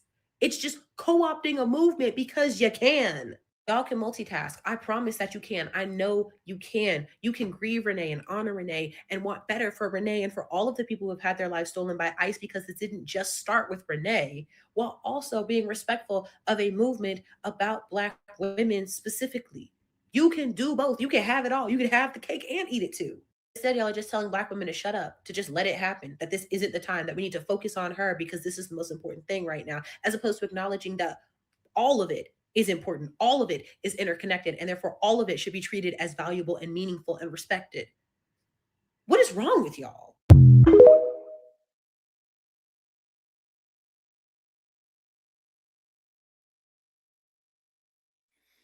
Once again, the Black community isn't really following the playbook like they normally would. I'm going to drop the link to the panel in just a minute, y'all. Hit that like button. Appreciate the panel donations, y'all. The panel will be open in a second. Please support the panel, y'all. Only irritated with her because I wish people would stop trying to be vigilante. If the other side want to talk about America having white privilege, it's these motherfuckers with white privilege. White liberals are a cancer to fucking America. Black women only follow along because they've been told that they're a victim all their fucking life, so they don't got no brain on that side. They just go along with what the white woman say. You're a victim. They did this to you. They owe you this. When the whole time they want to use Black people to steal. Let's talk about it. Civil rights is a way for the demon rats to fucking steal. And her wife should be charged with murder. Yes, I said it. You don't tell your wife to drive off in a situation that's highly intense like that. Where was the logical person in this situation? Calm down, baby. Let's just chill out.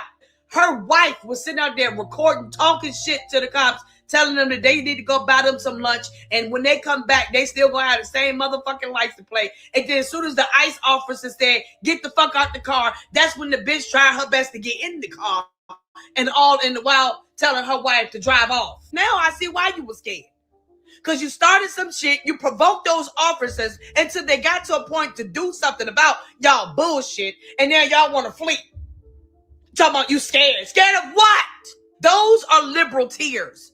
That's what you call when a white liberal woman, called the police on you and start crying so they can do that empathy shit on the police officers because they gonna take their side every single time. That's what the fuck y'all did. They can't fuck with black people no more, so they doing it to each other. The Karens doing it to each other now. Where's the racism? If she was black, y'all would have been screaming racism. Just be thinking how much the white liberals would be pushing racism if she was a black woman. They would eat this shit up, and they would use everything that they could to gain votes off of this situation. So while black people on the demon rat side talking about white Americans are getting everything, it's these white liberal bitches. They're the white Americans you're mad at. The people that's your enemy is the ones on y'all team. Liberal white women. They still mad they had to let their slaves go. Oops. They just modernized it to hold on to their slaves by making their slaves victims to a system they created.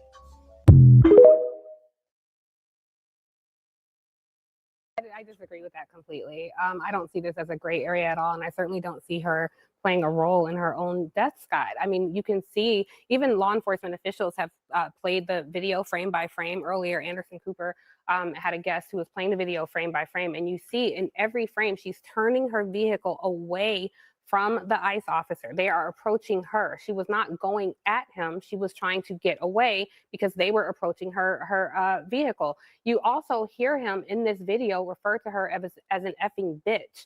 None of this seems like someone who should be in a position of filming her on his phone. He is the officer. He is the one with the weapon. He has all the power in this situation. Regardless if she's a protester or not, you were saying those things almost as if it justifies her being shot by him. That's just not true. Since Trump's second term, there have been 16 shootings involving ICE agents. 4 of those have resulted in death, including Good. Other times, there have been 14 incidents where ICE agents have pulled a weapon.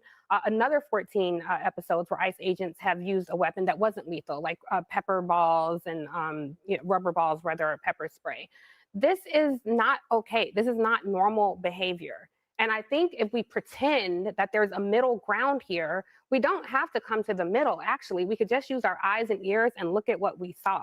There was nothing confusing about that video. She's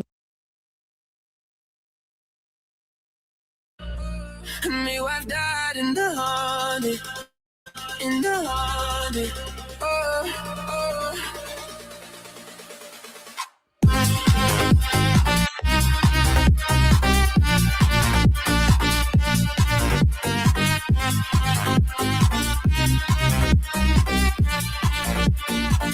My wife died in the honey, and I'm sorry, sorry, not sorry.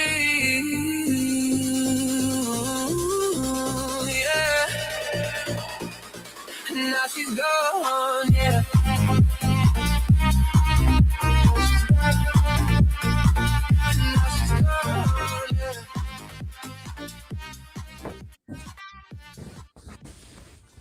Welcome to the show. Welcome to the show. We got a panel, y'all. We got a panel. We're gonna try not to die in the Honda up here. Hit that like button, guys. What's going on? Shout out to True Hype, Freeman's Journal. We got Bandit in the house. What's good, y'all? What's good? Nissan Honda Chevy. Nissan Honda Chevy. What's going on? Yo. Oh man. So any thoughts real quick? I got a couple more videos I want to pull up because black folk just we are double-minded about this whole thing. We're just not lock and step like we used to be. Hey, in the last video you was playing, man, is she wearing the Malcolm X joint? Looking out the blinds? Is she really doing that? My whole thing is, why does she look like like Tony Hawk Pro Skater? I don't understand.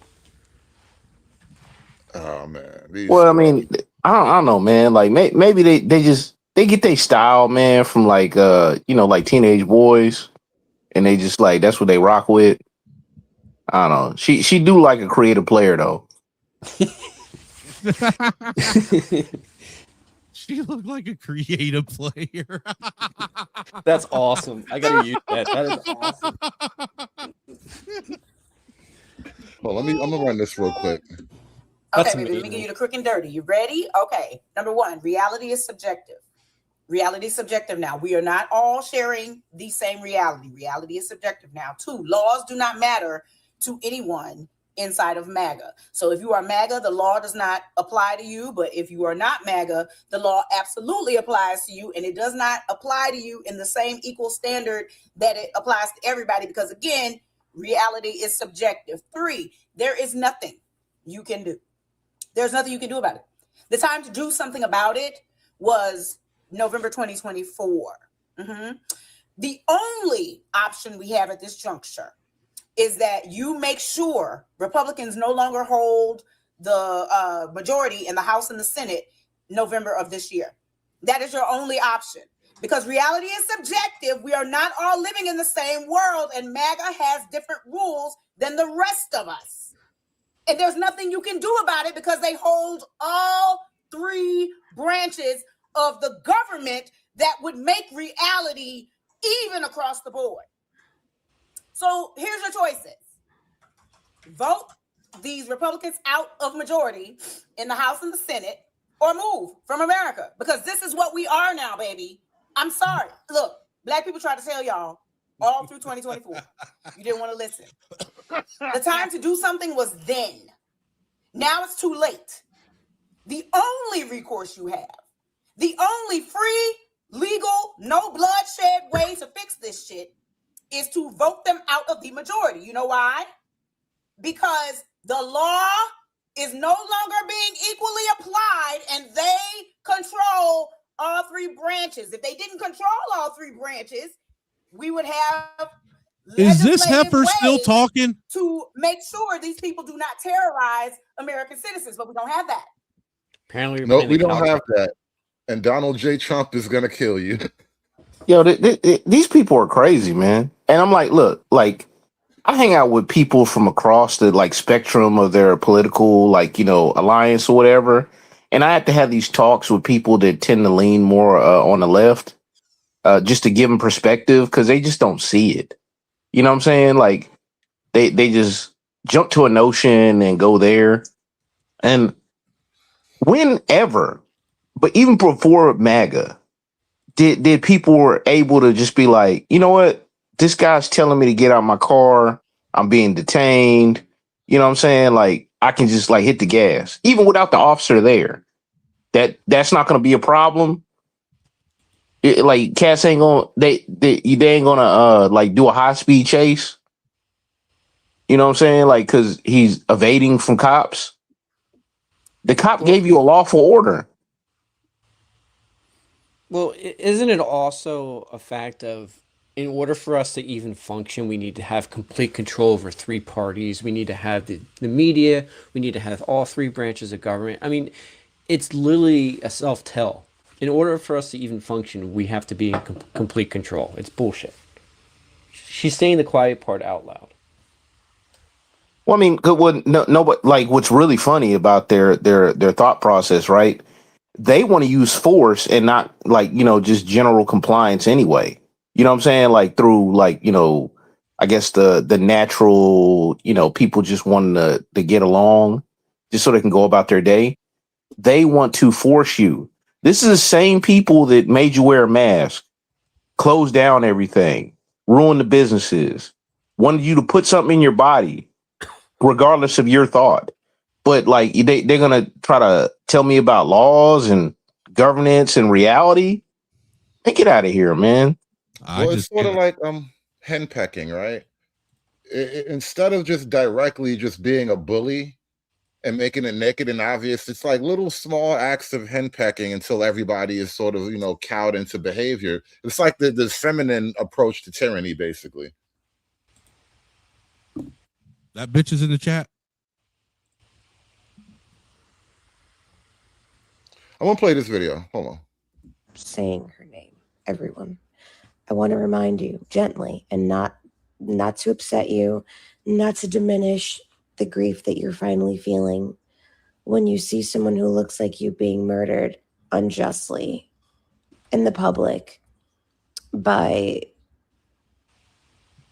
a civil servant is what they're supposed to be, or ICE, right? I'm kind of talking more from the lens of police because that's who this happens. That's who kills people that look like me all the time. We started saying, say her name, because these sorts of instances happen all the time and no one knows that it happens.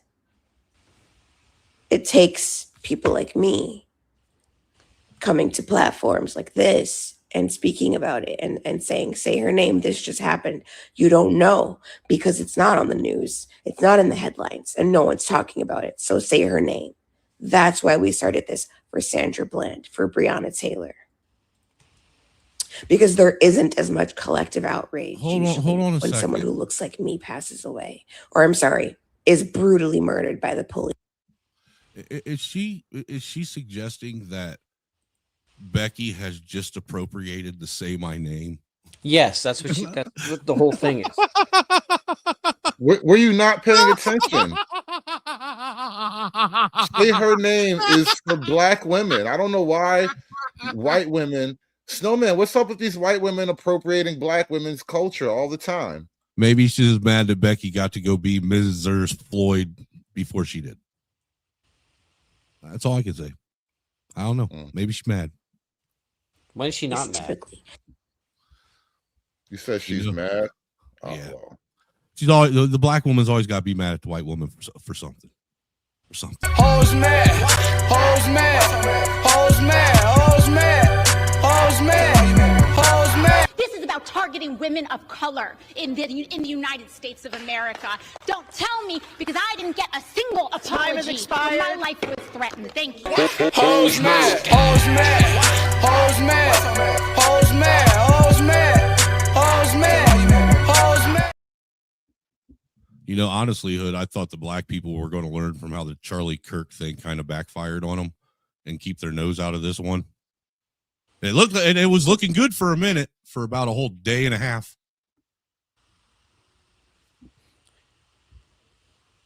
You need to call your folks. And now we have ICE, right? Who claims they're not police, but to me, it's all the same thing. Same thing.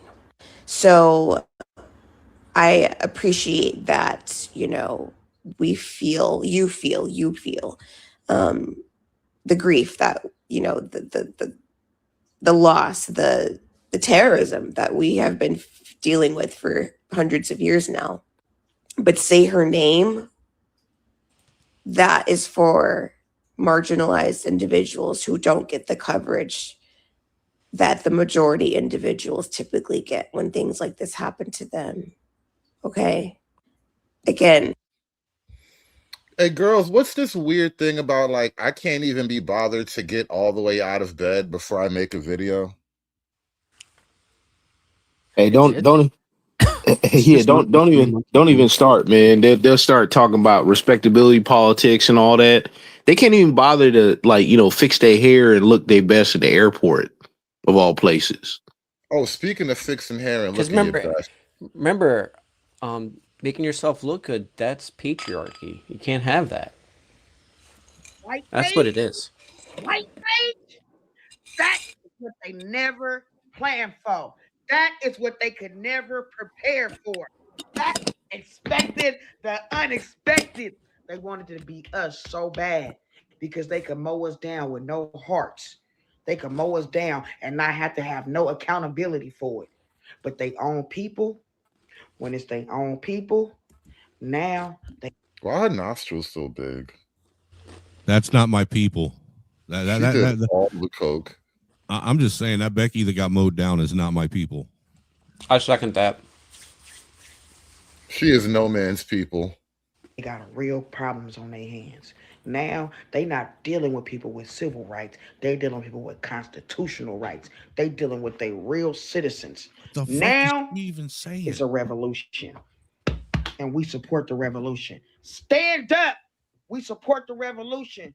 My Caucasian, my white sisters and brothers, my Asian sisters and brothers, my Latin sisters and brothers, we support the revolution. We right here cheering y'all on 100%.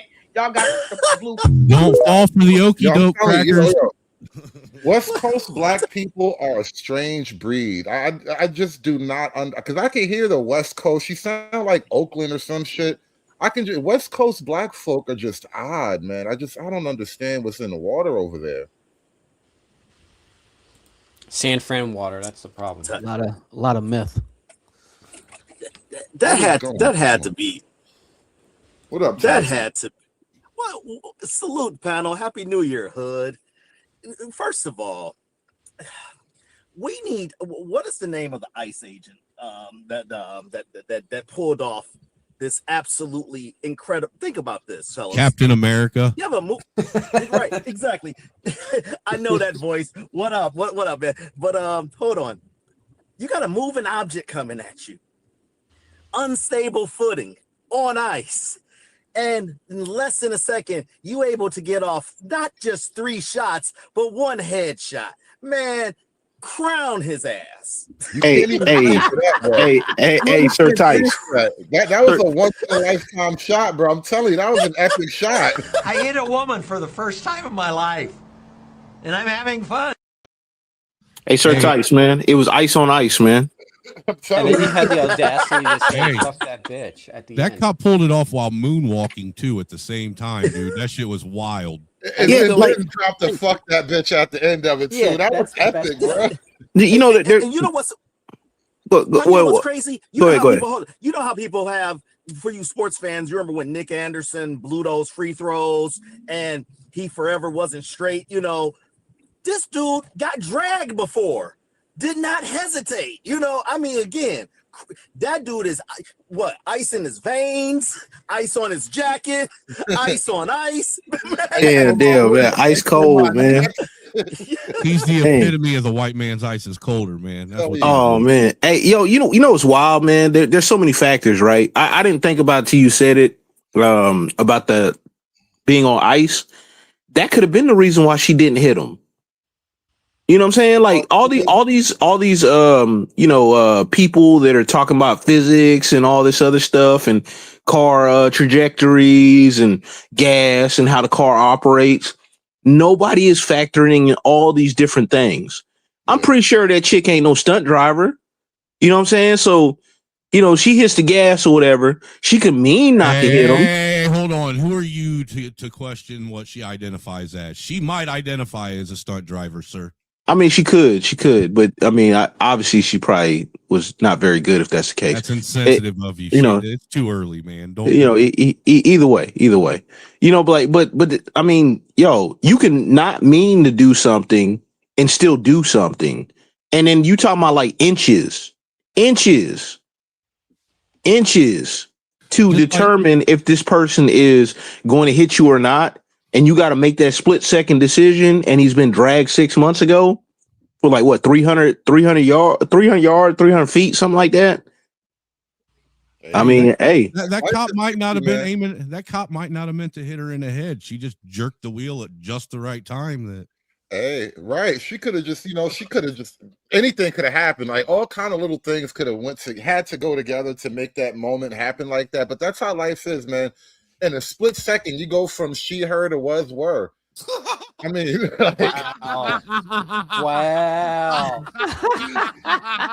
It's really like, it really does happen that way, though. Like, just think about it, right? Like, bam, just bam, dead. You know what I mean? But you know what's crazy? You guys remember the mostly peaceful protester guy? This is literally him. And another peaceful protester meme. So, Laura, right now we are in downtown Minneapolis. We've been following this protest outside of a hotel where these protesters believe federal agents may be staying. And just in the last few seconds, it appears they're trying to get actually inside this hotel You can see this ramp that they were all around me a few seconds ago, and now they're up this ramp. I can see a door open to this particular hotel, and you can see and hear how much noise they're actually making right now. Earlier, they were shining lights on some of the windows, truly making as much noise as humanly possible to this point, banging on drums, blowing their whistles, out with their signs as well. This is at least the second hotel they have been to in the downtown Minneapolis area, appearing to be under the belief that agents are staying at the hotels at which they arrive. Now, again, you can hear the drums, but I can't emphasize enough. It was just a few seconds ago, as we're going to get closer to this ramp to see what we can see. Excuse me here. Where you can see the door open. It doesn't seem that they've made much more progress beyond that door opening. That looks like an insurrection to me. Actually going in. Now, while there was law enforcement in this area a little bit earlier in the evening, we have not seen any in the last 30 minutes or so to this point, as they are now clearly it seems.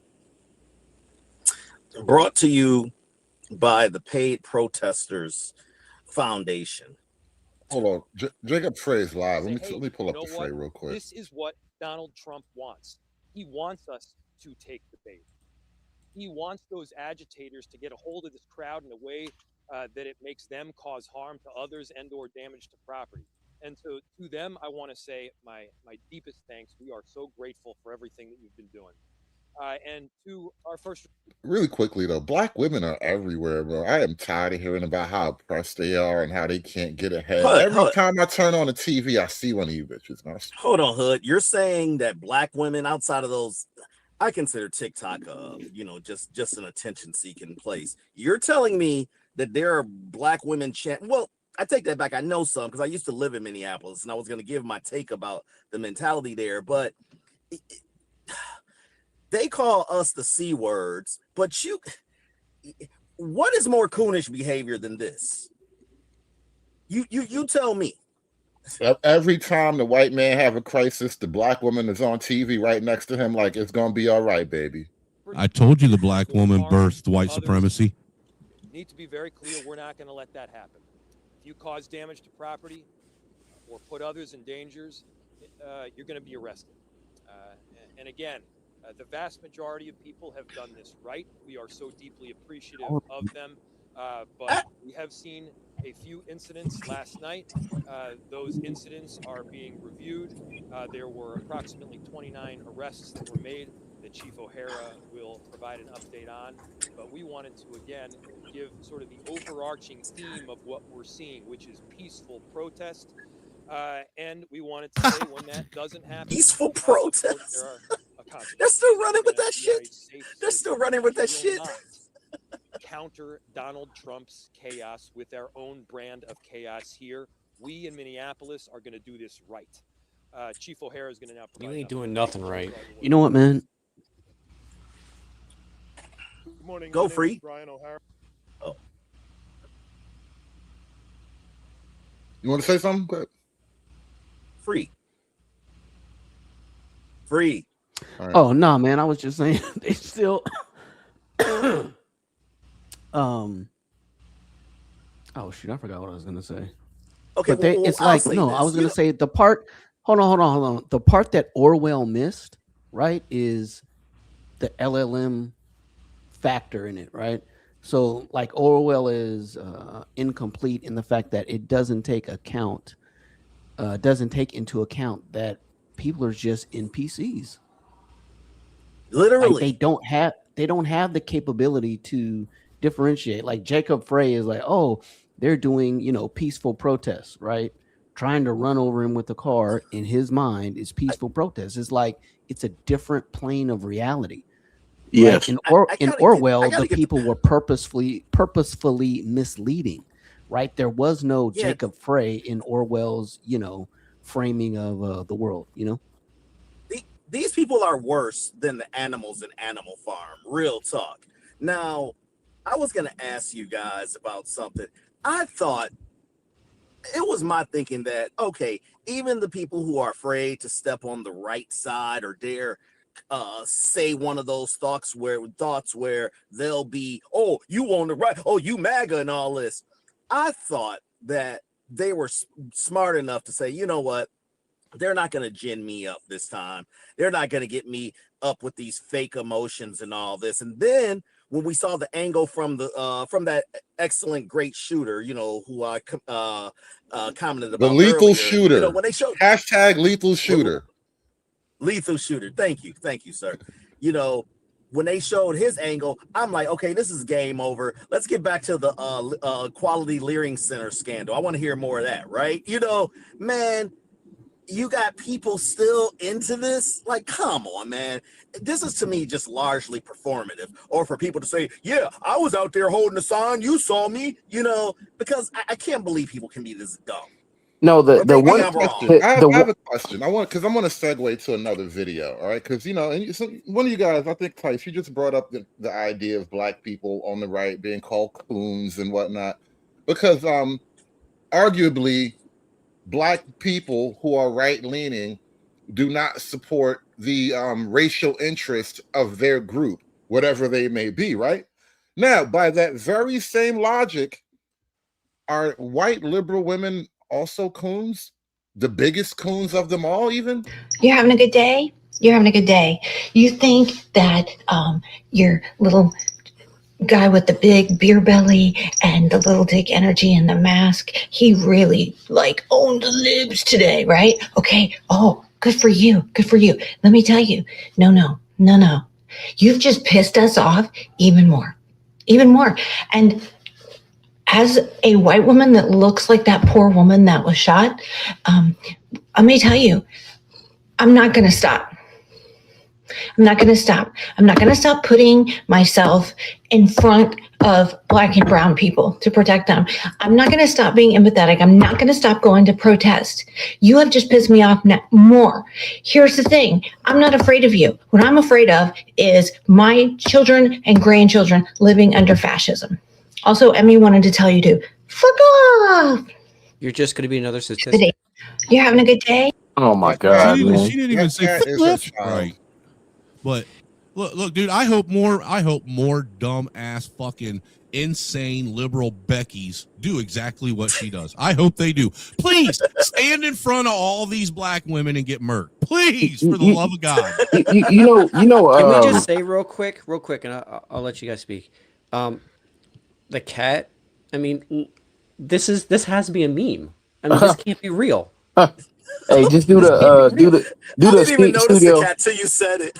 Do the Studio Ghibli anime kind of cartoon thing with her, and then just like let it take off, man. Like, that but would be perfect.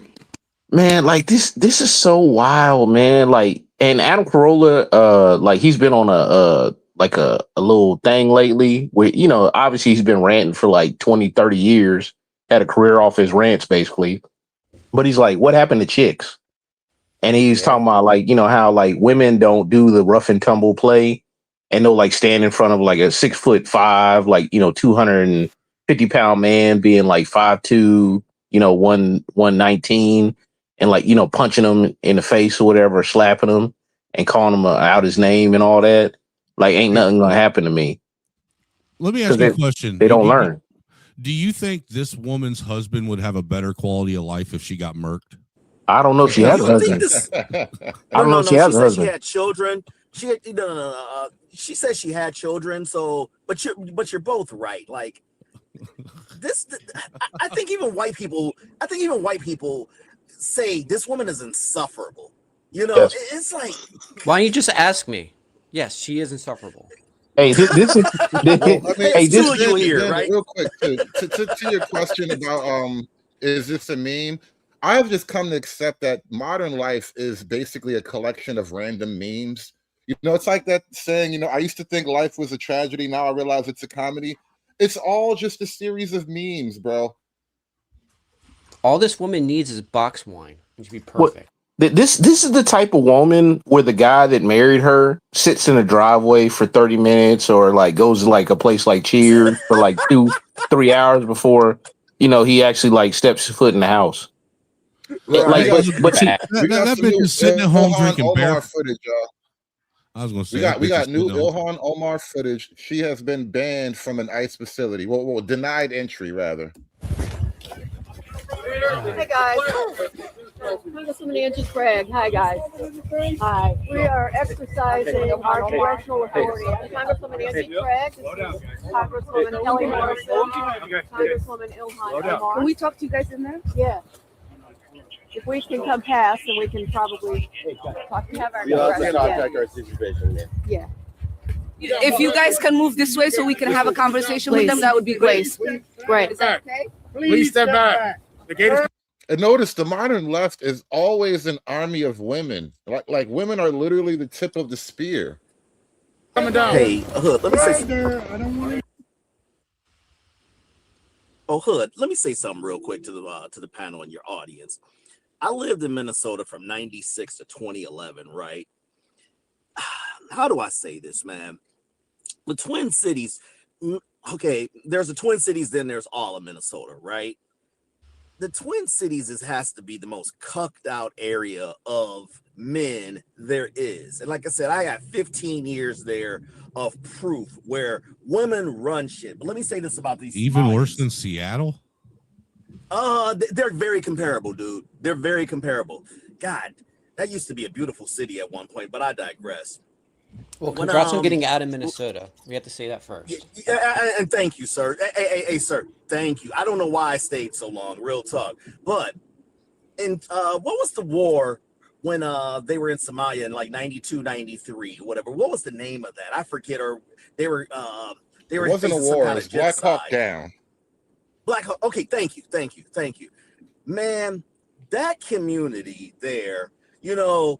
This is why I've never liked identity politics, or people like, oh, just because we're the same color. Them motherfuckers don't give a fuck about nobody but themselves. It's fuck everybody. They're very insular and they're rude as fuck. Now, I heard a stat, and it said that 50% of them, after 10 years of being there, they've been there for now over 25, but after 10 years of being there are still on public assistance, whereas 17% of the state is on public assistance. You know, they just suck up resources. And how this bitch who married her is about to come out that she married. I mean, they're actually searching her birth records, apparently. Not birth records, other records. They're going to expose her there. How she came out, I think you guys all know the story, is basically it's 100,000 of them there. And that's a significant enough block of votes to get anybody in on whatever side, you know? So that's just kind of the story about them. I was just saying, you know, and this chick, she's also, I don't know who's more insufferable, her or that chick before. Go ahead. Everybody get hurt. Like, move to the side.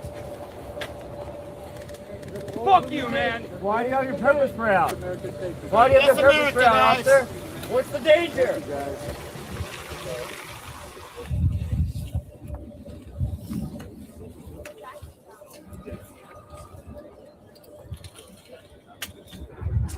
Becky thinks she's under control of some shit. Did you see that stern look on her face?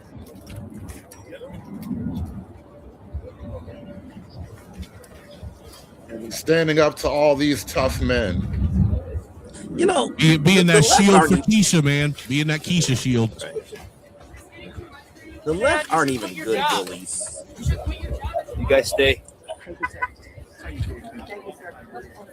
Yeah, they can go because they have credentials. The rest of you fucks can stay.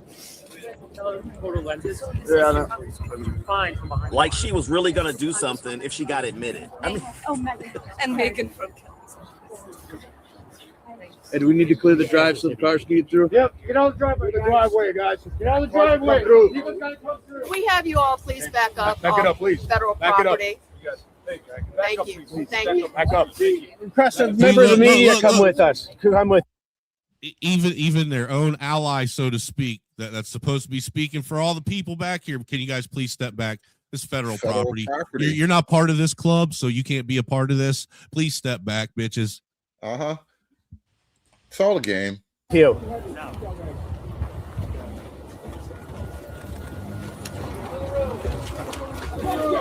That includes back up to the back of the road. I mean, what's the end game here, though? Like to create a bunch of martyrs? That's it. It's chaos. Well, it's the attention. Oh, let's go. But you keep going, please. Yeah, but you got to do something with it. I will bring it. I according to always what- say this real quick. This is what the game is. Okay, Republicans in power. The only way the left can win is cause chaos and fear of people getting themselves killed. Is the only way they can get power again. It happens every single time a Republican is in power and they try to take power back. It's their MO. Once you once you see it, then you just understand that this is just political games and just not fall into this. The idiots that fall into this end up getting murked, and that's the sad truth behind it. Bro, Well, that's what if you look, that's what they want. Think about this for a second. You don't see any of these quote unquote leaders of the communities, you know, the mayors, the police chiefs, even any of the senators or anybody talking about how they're going to go out on the streets and protest and rally. They want them to go out and protest and rally for them. Please go out there and be cannon fodder for us, because we know you're stupid enough to do it. Please go out there and get murked so we can continue to push our agenda, because we know you're dumb enough to believe it. That's what it is. Right. I was gonna say, and they're willingly doing it. That's the crazy. Like, hey, I'm gonna jump in the fire because that's what we're supposed to. It's insane. The word you're looking for is lemmings. That's what they are. Right. Boom, I mean, boom.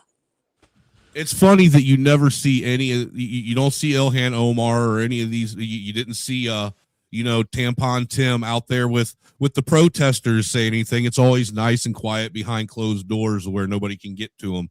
Nah, We're proud of all you guys out there peacefully tearing shit up. Hold on, guys, hold on. I hear the police are crying now. I'm gonna play this video. I want to speak for just a moment specifically to my Latino community.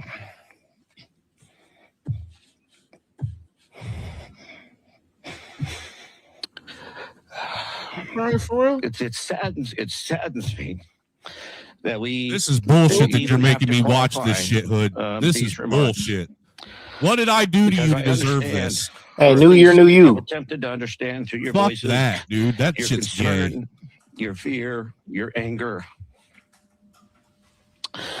This information in no way is meant to disparage or to condone or support or agree with any of the actions that occurred yesterday. That motherfucker looked like he got sprayed with But it pepper is spray important before he that came out. we stay And the committed Academy to the rule Award of law, goes that we to? stay committed to the facts. Don't look that we away, stay, Snowman.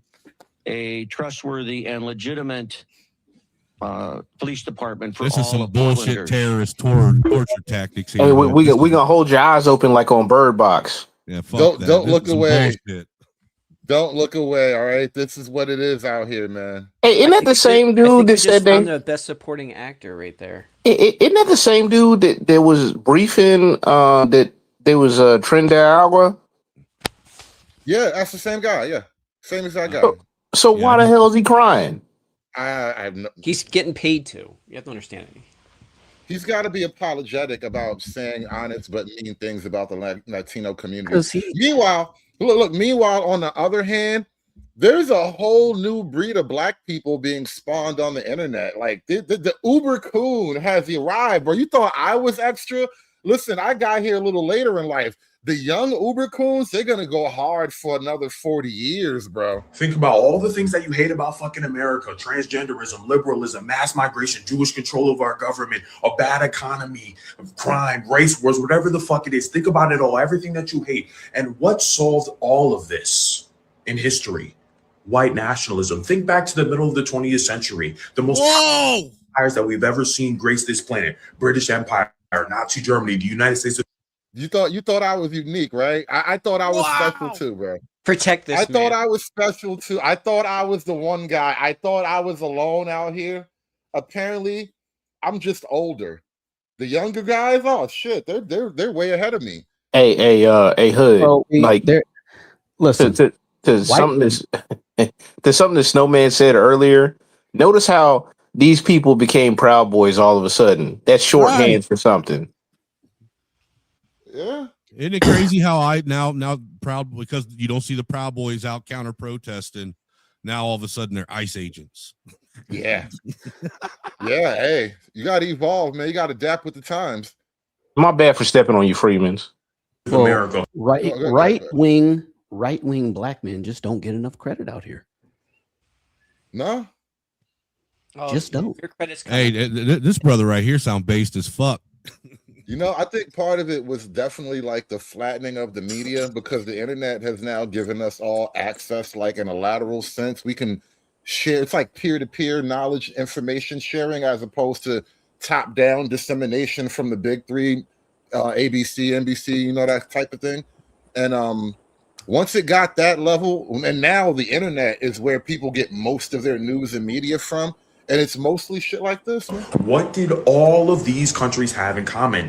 White pride, white ego, intensity in the eyes of white people, intention with what they were building, with what they were creating. The most powerful militaries you ever seen on the fucking planet. Global influence, all of this shit. It all came down to white pride and white fucking ego. Transgenderism, fever dream. Feminism, liberalism, impossible. Jewish power, Jewish control of the government.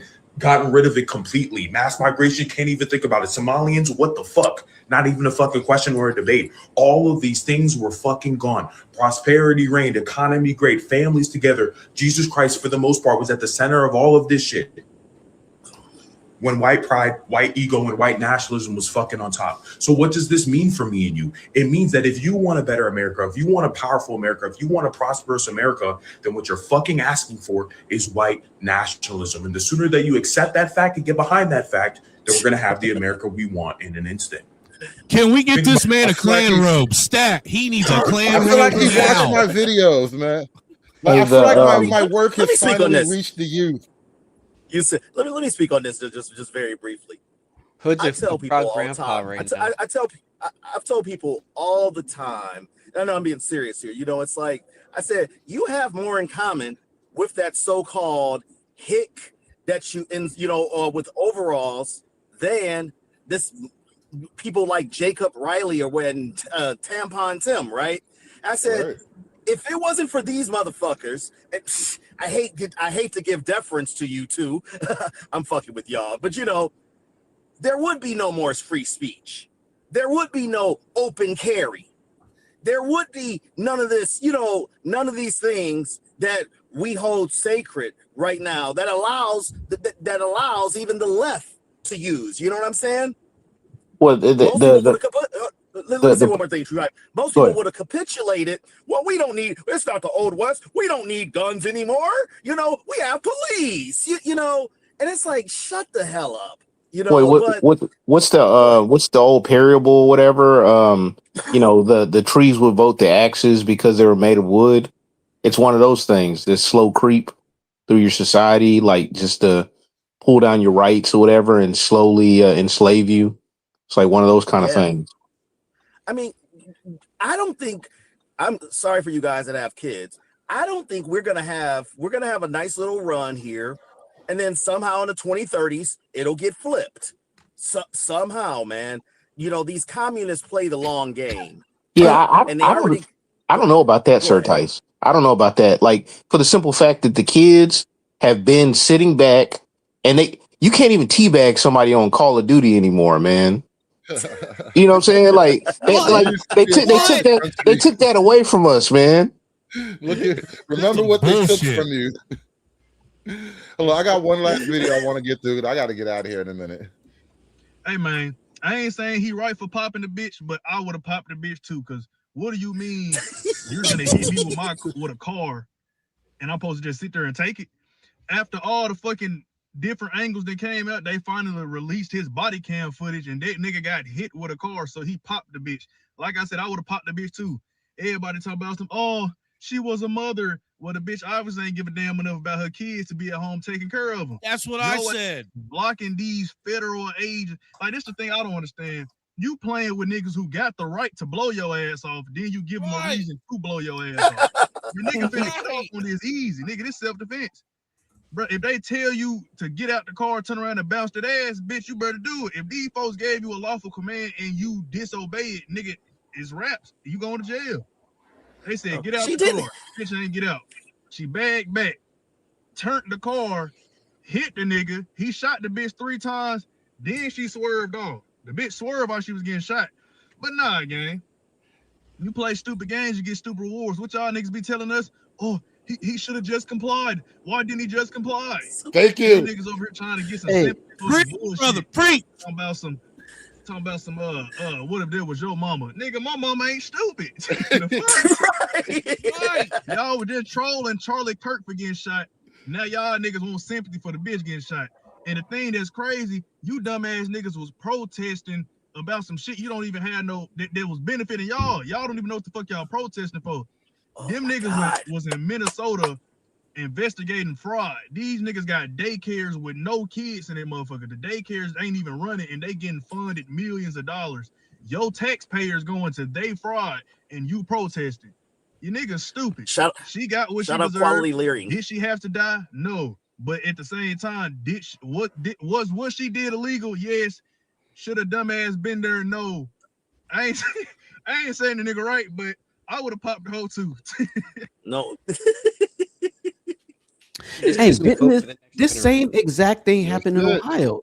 Remember that? It was that pregnant black chick. She was in a car shoplifting and she tried to take off and the cop was in front of the car and he popped her. Exact same situation. Listen, these people don't know what the fuck to put. When I think it was Free who called them NPCs. Do y'all remember a couple years ago? It was these two chicks about the fight, and then one of them had a knife, and the cop like nailed her. Yeah. Y'all remember that? LeBron James had to take down that tweet. Stroke. That was crazy work. Yeah, and you had people, because I heard someone say this in a comment section on Facebook. They said he didn't have to shoot her in the head. Why did he shoot her at the leg? And I'm like, oh my god. Because shooting them in the leg is going to stop the downward stroke and force that the person is like applying. But Did you guys watch through the front of the car? Did you guys watch this Steven Crowder video where he reenacts the whole thing? Which one? He put himself in front of the car where the cop was, had his producer in a car and did the whole thing. The fact that he pulled 3 shots off in like 0.7 seconds, one being a headshot. I mean, this guy plays Call of Duty. There's no way. That's a really tight split. That's a really tight split. No, listen, I already commended him for that. But by the way, you guys keep saying he was hit by the car. No, it was a refrigerator door while he was grabbing the eggs, gentlemen. Get it right. Hey, seriously though. She didn't hit him. She just used the car to politely move him out of the way so she could get away winged from him. No, that's what I saw some chick on Twitter say. She just winged him with the car. Like, no, there was a reporter Hood that said it was just a bump. That's what the reporter said. Yeah. It was just a bump. Getting bumped with a 4 to 5 ton vehicle, a bump. Yeah, listen, bro. I drive trucks, man. You can't bump anything slightly with a big vehicle, bro. Everything is damage. Has anybody heard anything about the wife getting charged with trying to attempted murder or assisted murder? I haven't heard, but I would like that. Saying like, she needs drive. That's insane. I would love. Yeah, she needs to. She needs to be charged with felony murder for being an accessory. Right? Agreed. Do it. Right. Drive. Hey, Angry Snowman, bro, you got to send me that thumbnail, dude. you gotta send me that thumbnail, bro. That belongs on a t-shirt, dude. Straight there up. has to be something. There has to be something, though, fellas, that we are literally in where state media controls things, because the media is so the NBCs. I mean, this is ridiculous how they framed the story. I think even if you're a brainwashed lefty, you have to say, damn, they got that wrong. The same thing with Nick. I call him Nick Sandman, but what the dude who exposed Quality Leering, the YouTuber, guys. Oh, Nick Shirley. Nick Shirley. Okay, so what old school journalism, Star Tribune, that's the name of Minnesota's paper, used to do, this 23-year-old guy and an old guy goes and does it. And then they're saying, the first thing they say, right-winger YouTuber. And I'm like, y'all don't see this shit, how they're framing, Tampon had the nerve to even call him that. This media should be charged in some kind of way, man. And let me just add one more thing. It's amazing how one YouTuber can garner, what is it now, 150 million views? and those things on CNN barely get 1 million, that really shows you that the public is like, we're not watching this garbage. But I'm just saying, I can't believe it's still people who buy into what CNN says. Yeah, but it's not amazing though, like, because it's been that way for at least the last 15 years. The legacy media gets the benefit of the doubt because they were like, you know, the legacy, if you will. Standard. Yeah. Well, I dare not use that word, especially with these folks.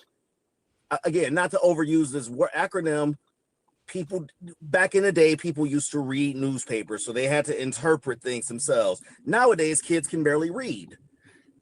Hell, they barely can stay focused for 5 minutes. Why is TikTok so popular? You know, so they you know, and the media is very smart, and they like, case in point, I literally saw they didn't want to show that they really didn't want to show that front, that the officer's version of the video when it was released. Meantime, the other ones, they showed it, and now I even see people said, you know what, I jumped to conclusions. I'm gonna fall back on this one. I said, why don't you say you're wrong? But I said, but I'll take that as an answer. But go ahead. You know, it changed. It changed though, right? So like when it was like all these different angles, and it was like all like you know, kind of subjective, and it was like kind of gray. At least at first, right? The first video that came out, because it's kind of far away, you know, all that stuff. And these guys are doing these breakdowns, talking about, oh, the tires turned here. So, yeah, and his legs are on this side of the vehicle and all that. No, he slid out of the way at the last minute. You talking about seconds. Like that vehicle can go X amount of feet in so many seconds, especially when you hit the gas. He got lucky to get out of the way. But I think y'all they changed it. They changed it though. They changed it. So now when the body cam came out, like, old boy ain't talking about a hip injury anymore. He's just like, he had to soften his language because, I mean, most people are going to trust their eyes, even though, you know, I'll they be tell honest us not with to. you. Let me, For me, Snowman, let me get this off real quick. Well, hold on, Snowman, let me get this off real quick. wait. Most people actually aren't even going to trust their eyes. Let me show you something. You said that right as I was pulling up this clip here. Most people are going to trust what they he was know. hit by the car, correct? The Well, officer we was don't hit- know. We don't No, know if saw the it. camera. I No, we saw don't know it. if the camera We hit the car. He was hit by the car. We don't know if the camera was hit by the car in his hand. We don't know that. was hit by the car. The camera? Oh my God. You see what I mean? Are they trusting their eyes, or is he trusting what he thinks he knows? No, but it's the body cam footage that got released, not his cell phone footage. No, we get that. I'm just But what let is me going say through that man's head when he's saying, "What did he get hit, or did the camera get hit?" You see what I mean about trusting your eyes?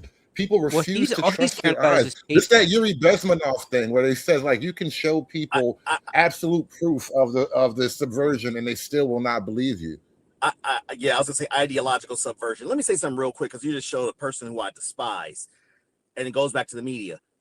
They get that pleasant, you know, it's one thing you get the black woman who I'm going to speak on something in a second, but you get this pleasant speaking Abby Phillips. Man, these motherfuckers are paid to say this and take these stances. She's too smart, at least I think she is, you know, to take these crazy stances that she says, but because people will accept it from a soft, you know, she's not your stereotypical black woman, right? Speaking of black woman now, when in the hell did black women align with white women? I mean, get the fuck out of here. That's their arch enemy, right? They should, I just knew many of them would be like, yeah, that's what that Becky get. you know, play stupid game, win stupid prize. They're aligning with this. Come Well, look, on, that's man. what You know something. No, they're That's aligning what the with. say my name thing is, right? Look how they trying to claim territory and say my name. And it's like, yeah, I feel bad for that white girl, but don't be all in my shit. You know what I'm saying? Like, even in their allyship, they still hate white women. Man, we're still falling for, or people are still using the sloganeering, man. Crazy. Go ahead. Well, the wildest thing to me about this whole situation, honestly, is watching the media and everyone try and turn this into a race thing without bringing any light on the Somalian race issue. Yeah, man. This is the wild. This is the wildest shit. I mean, it's like a really elaborate tap dance that they're doing right now, where they're trying to bring in black and brown people and get BLM involved and make this a race thing while ignoring the race issue that they have going on right now and not bringing, because if you think about it, even with their chants and shit that they got, they're saying immigrants and our neighbors and our friends. They're not saying anything about Somalis at all. That word is not being mentioned at all by any of these people. Well, even the Somalis, they want to hide under the umbrella of black. Right. Well, they try that, but it's so weak, man. Like everybody, like even the white people are like, really.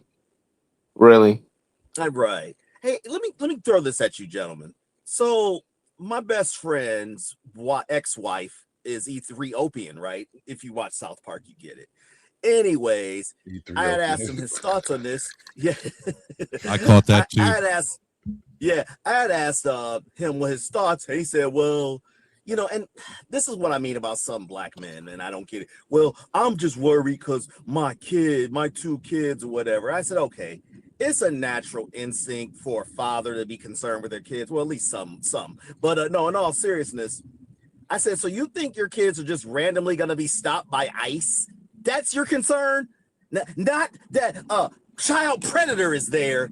You're worried about freaking ICE. Well, you would understand if you had kids that could be mistaken for. I'm like, your kids can't be mistaken for Somali. But what are y'all thoughts to these dumb reasonings of supporting why ICE shouldn't be involved? They just making stuff up, man, because they have a preconceived notion, or like Friedman, to allude to what Friedman said earlier, the NPCs got the programming, and this is the new thing. Right, you almost have to go like right wing NPC to deal with it. Like, I don't care, you're going to jail. Like, that's all I can say to you is I don't care, you're going to jail. What's it really say about your black brethren and sisterin that they're comparing themselves to these big Yakub-headed retards?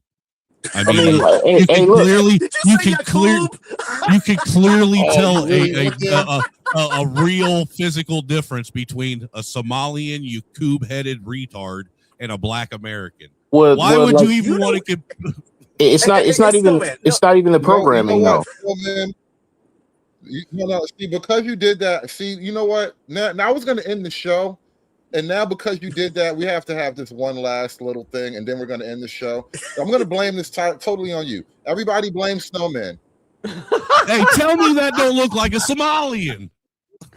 Is part of the Nation of Islam. According to the Nation of Islam's mythology, a very, very long time ago, the city of Mecca in like modern day Saudi Arabia used to actually be a thriving black utopia, kind of like a desert Wakanda. And it was there that Yakub was born. Yakub was described as rebellious with an overly sized head. That head containing a special brain that was smarter than the rest of his contemporaries. He would go on to grow up and become a mystical scientist who was then thrown out of Mecca by the black utopian elders and was sentenced to exile in modern-day Greece. As revenge for his exile, he used his scientific genius in a process called grafting to create the white man, a new breed of human that was extra deceitful and manipulative. Eventually, they break out from Greece, they take over the world, and now we currently live in the age of the Yakubian white devil. However, according to the Nation of Islam, someday the chosen people of Allah, that being the spiritually enlightened black man, will come to rule the earth after 6,000 years. Thank you. That was Snowman's nephew, by the way. That's bullshit, dude. Good, I know you want to. But the story he said tracks right along with these Somalians. Oh man, yeah. You know how when they show like alien sightings in the past and they draw up an alien, that's what those Somalians look like to me. You know? Oh man, listen. Praise be upon Yakub and his. Did you just say they look like a burnt gray alien? Guys, I gotta get up out here. I gotta get going in a second. Right. Shout out to Yakub, though. We had to end this show with some Yakub knowledge. People be forgetting about how it all started, man. Yeah. Shout out to the white man, Master Farad. There you go. Yeah. Listen, guys, thank y'all so much for coming out today. All I really do gotta go. I gotta shut this down. But and say your name. Say her name. Oh my God. Say her name. Was it Renee Good? Yeah. All right, fellas. Renee bad. Bro, look, Okay. Snowman, send this to me on Twitter. Dude, it's in Telegram. It's in Telegram. Well, I Yeah, don't even Trey know what dropped the it Telegram yesterday. is. Hey, You're in Telegram. Am I? Yeah, you're in a Telegram group. Oh, I don't really use it like that. Hey, Free, I'm gonna hit you up and get that group. All right, fellas. All right, later, y'all. We out of here, man. Peace, y'all. It's done. It's done. It's done. It's done.